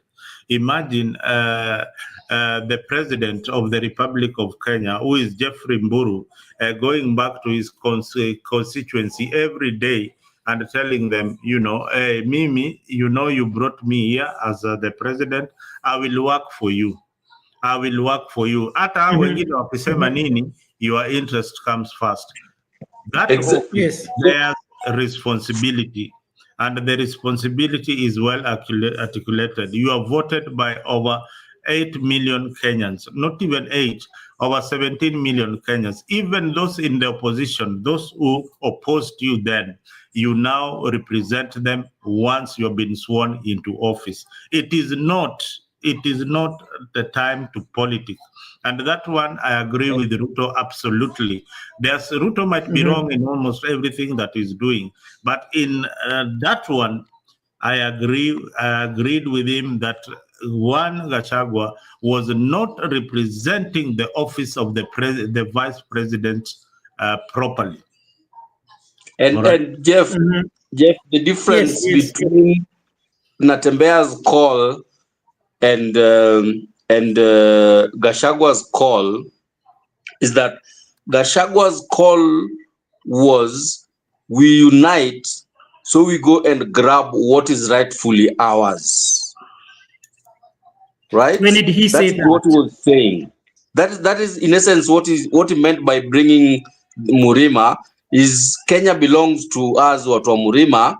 Let's go and take Kenya. It's Kenya ni yetu. We are Kenya. Kenya is ours. You understand? That's what Has it he ever sounded said like. that? But no, Has he not ever said that? verbatim.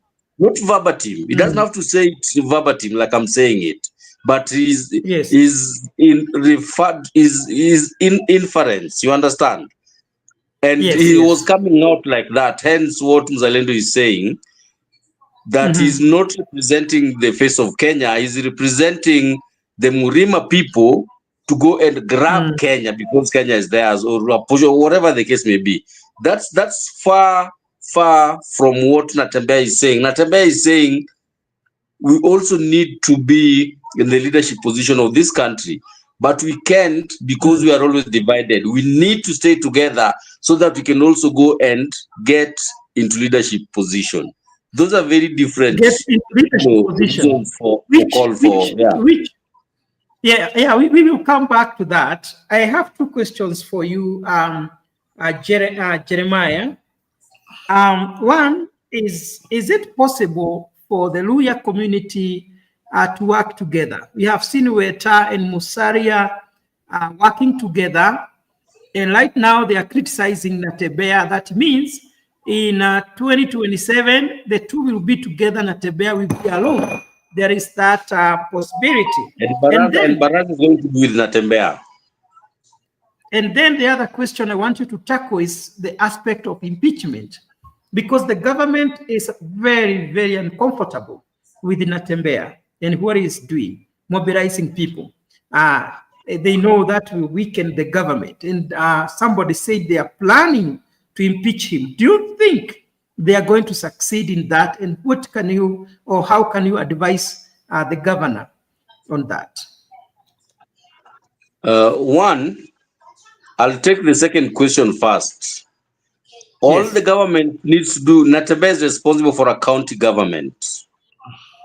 And like I've interjected a while ago, where he will go is probably where Baraza is going to go. So you are going to have four bigwigs, lawyer bigwigs, Weta and Mudavadi on one side, people that everyone has wished of, right? Then you have fresh blood in Baraza and Natembea. The government will just sit and observe and see who is winning that battle, and they shift their allegiance to that particular grouping. If Natembea comes up really, really strong, you will see a Tuoli towing the line.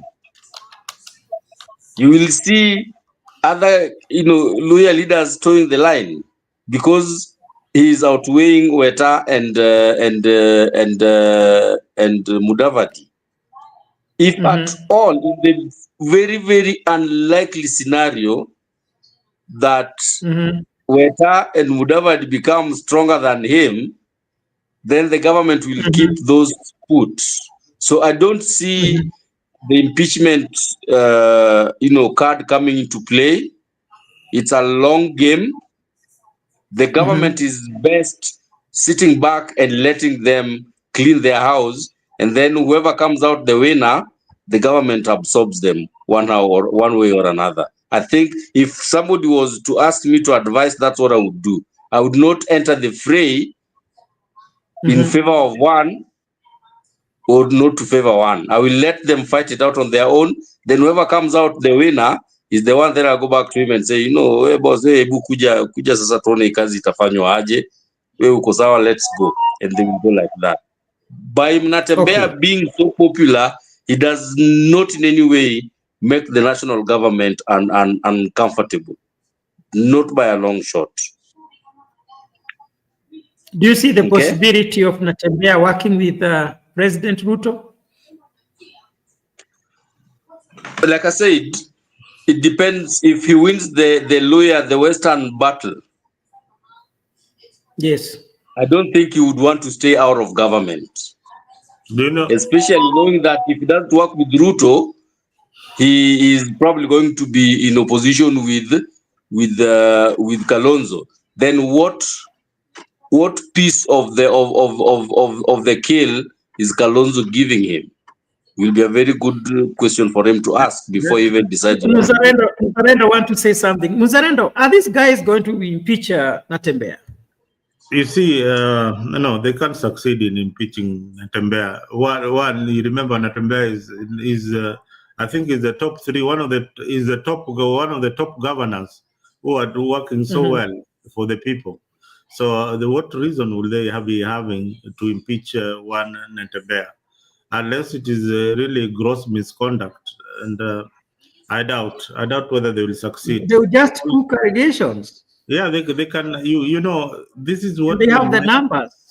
That is now making another Gachagua. That is now making the lawyers unite behind Gachagua, behind Natembea. So these things they can have some repercussion on you who is planning to impeach the other. So but do you know if they succeed? Mzarendo, just a minute. If they succeed to impeach him, that means he won't contest as a governor or any other position. Yeah, like they finished Sonko, they also finished Waitito. Don't you see that, Deja? No, Natembea is smarter than that. We in this show advise Gachagua that he should not take it all the way. He should resign and like a coward. But it would have worked it would have worked on both sides. Either it would have favored him or it would have only favored him to be on the ballot, but would it have helped him politically? The answer is no. Now for Natembea, there are two things here that the government is so afraid of. The Luya unity, that is one factor. But Ruto has got the simplest card to play on Natembea. And he can sacrifice the Meru vote and make Natembea his deputy president. How about that? I don't know how it's gonna work because the rules are also there. That's an automatic ally who is going to fight for the. Ruto needs that kind of leader as a vice president. He had that in. I want you to see it. Yes, it's a possibility, but I also want you to see it this way. Will this Natembea in a position to bring the Nyanza votes to Ruto? Nyanza is another valueless currency in the political metrics right now. It does not have any value, and that's why they are clinging on William Ruto as their only savior. These are political orphans. It's only that they have not declared the day of the funeral of their political kingpin. Maybe after the AU and Raila gets the AU, that will be the end of a legacy. So they will cling on William Ruto, like flies to shit. Let me use that, flies to shit. Unaona vile inzi inatafutaga mavi maliko. That is how they will cling to William Ruto. So did you say just a minute? Did you say after Raila Odinga wins or loses? There are two things here. If Raila wins the AUC seat, yes, he actually hands over is based Yes. to William Samoei William Ruto. Ruto. And why that Motivi Willie is. handover is based to William Samoei Ruto? Because Raila Odinga is so afraid of another kingpin rising up to the occasion. They don't see it like that. They will never see it like that, but that is the reality. So he is comfortable controlling the base through William Ruto, which he can maintain. He is not sure of the next leader maintaining his base and him losing the ODM political party seats and the currency that it comes with. You know, these parties are looked at in monetary value also. Okay. You look at parties in monetary value. The more seats that you can bring from Nyanza, that puts you in the money game from treasury. So the political party will still be earning. At the same time, he is the AUC commissioner. There's no time that William Ruto atakuwa nang'ang'ania kuchukua party yake ya ODM. But ODM will be working closely as an ally to any entity that William Ruto will bring in 2027. They will not close shop. And that is the reason why wanakuwa opposition and in the government at the same time. They don't want to lose either of that. If William Ruto loses in 2027, then they are sure of being in the minority side. If he wins in 2027, they are sure of them being in the government side. For them, it is a win-win situation. That is how they are reading their politics. That is how they are reading their politics as at now. But their supporters will just follow what Baba will say from Addis Ababa.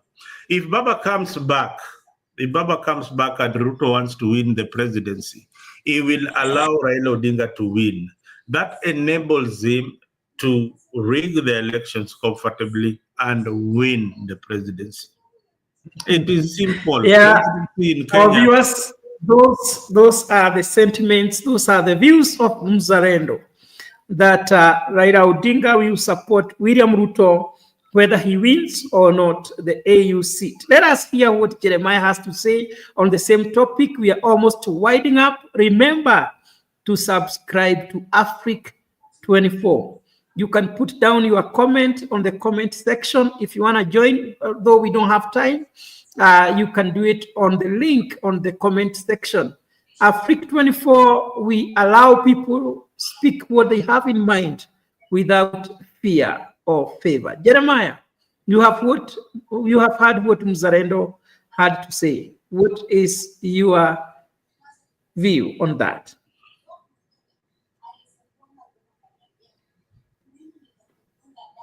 Jeremiah, are you there? Yes, I'm here. Okay, go ahead. I have a very simplistic assessment of the scenario, of the situation. Yes. If Raila wins AU, Yes. like Mzalendo said, he will do that on condition that he's handing over his constituency to Ruto. Which, yes, like one Kiretu Murungi said a long time ago, why are you seducing a lady who is already too willing to put her pants down for you? ODM and all the MPs, governors, senators, women rep, MCs, everyone, they are ready to work with Ruto. They are ready to work with Ruto. They are already working with Ruto. So Ruto doesn't even have to seduce them. Ruto doesn't have to seduce Luo Nyanza if Raila ends up winning the AU bid. Yes. If Raila loses the AU bid, he will be the single biggest threat to Ruto's presidency, not at the ballot, but in the run-up to the ballot. And idle Raila is a Raila who will create any issue, any political instability within a flash, and will make the country very unstable. So what will Ruto do if he loses? I see a scenario where he's being given, some very, aesthetic roles. He can be told he's now our, global, diplomat, whatever you want to call him. Then he's kept busy running around. He's being sent on errands in countries where we don't even have business. But in the middle of that, he's propped up in the media and he's being given good money and he's being given good security and convoy and stuff like that. Because Ruto knows those are the things Raila likes. Being given a big title, being given some really good money, being given some really good, security and infrastructure to run around with, and then being propped up in the media. If he does that, he will run with the ODM brigade up to the elections. And if he does that, I don't see a scenario where somebody comes up and gets really good numbers to beat him at the ballot. Me, that is my assessment of the situation, whether Raila goes to the AU or if he doesn't go. That is the way I see it happening. Thank you so much for your submission. Is such beautiful submission that if he wins the AU, it will be a great blessing to one William Ruto. But if he loses, lazima William Ruto ajipage na ajue what to do because Baba will not give him a chance. He might either be in the ballot or he is likely to support somebody else or even give William Ruto a very hard time. But for me, I'm thinking there is also a possibility if you not succeed in the AU, William Ruto can pick Baba as his running mate as the deputy president of Kenya. No. What do you think about that? Tema hiyo mate bwana.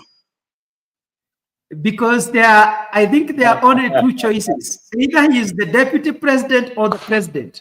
Nothing less. I don't know that's no, I don't see that happening. If Ruto did that, that's a sure way for him to lose. Gentlemen, I want you to prepare your final remarks. We are going to have a break. When we come back, we give our final remarks. We have already done 2 hours. As we promised, we're going to be taking 2 hours every day.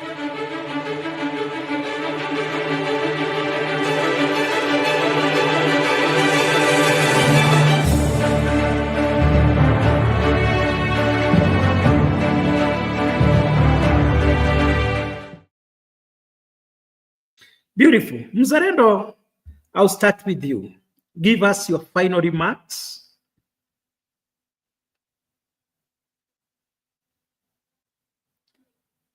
We can't hear you, Mzalendo. You're muted or something.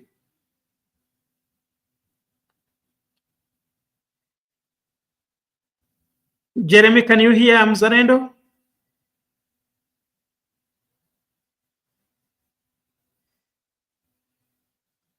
We can't hear you. You can't hear me? We can hear you now. Now yes, I can hear you. Proceed. Yeah, there was some noise on my background here.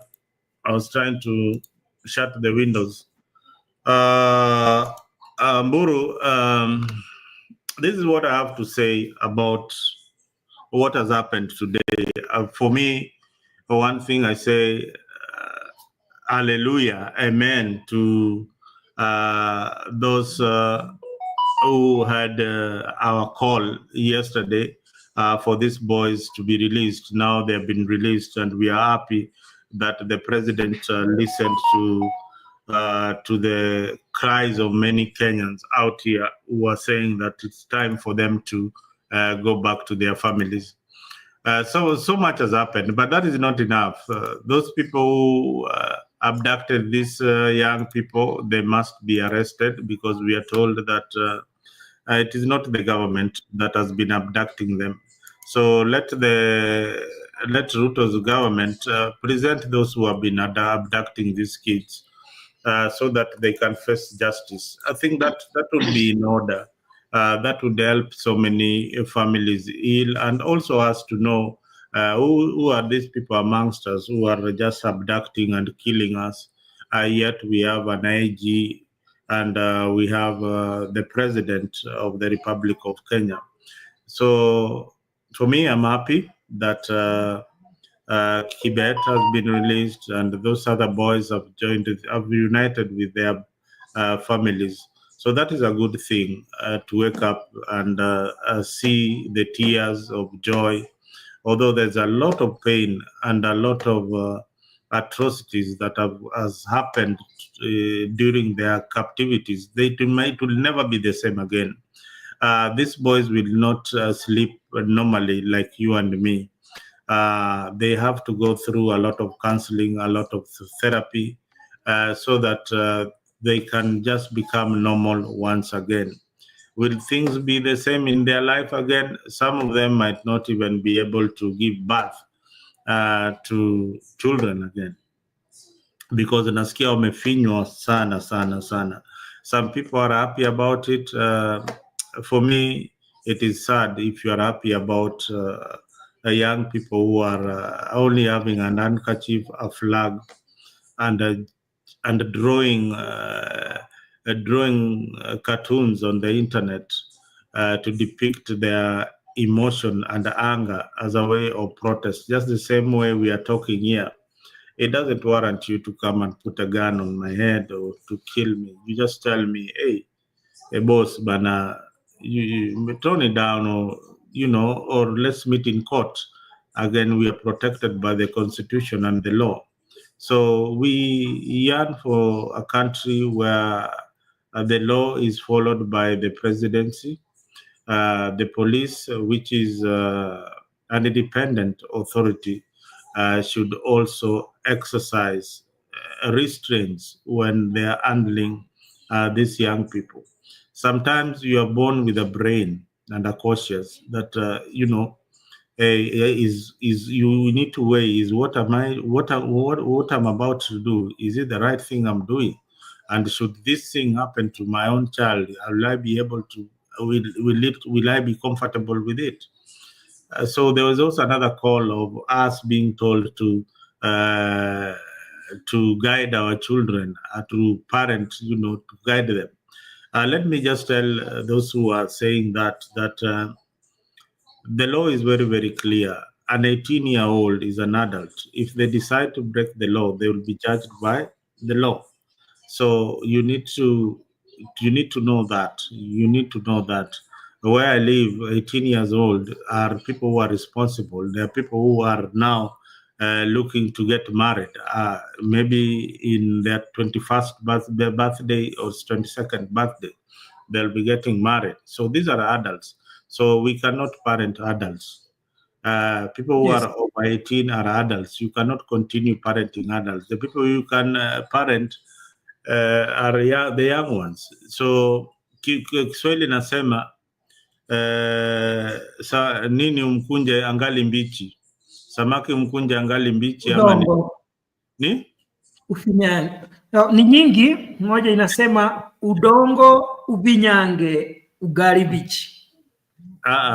Yeah, so those are things. Kiswahili yangu imepotea hapo, but hiyo ndio mahali tuko katika nchi yetu. But I thank you once again, Mburu, for allowing us to have this session. I think we have been having a very interactive, informative with Jeremy here. Thank you. Thank you very, very much. Asanteni sana. Thank you very much, Mzalendo, also for being consistent and always being there for Africa 24. Jeremiah, we want to hear your final remarks and make it brief. Thanks, Jeff and Mzalendo.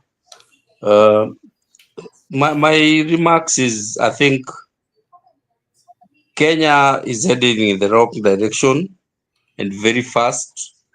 So to say, we need to find a way to have a government that works for the people and not works against the people. especially not against the young people. Our young people are doing a good job, and they will keep. This is the first time that the Kenyan youths have actually stepped up. For a long time, everyone is wondering what's wrong with the Kenyan youths. They are not anywhere. They are not voting. They are not demonstrating. They are just out there, I don't know, having fun, enjoying themselves.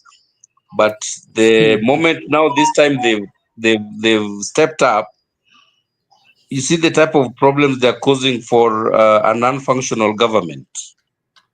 The government needs to find a way to understand that the plight of the Kenyan youth is not just specific to the youth, it's a plight of all Kenyans, and find ways of retweaking their messaging and responses to what the youths are doing.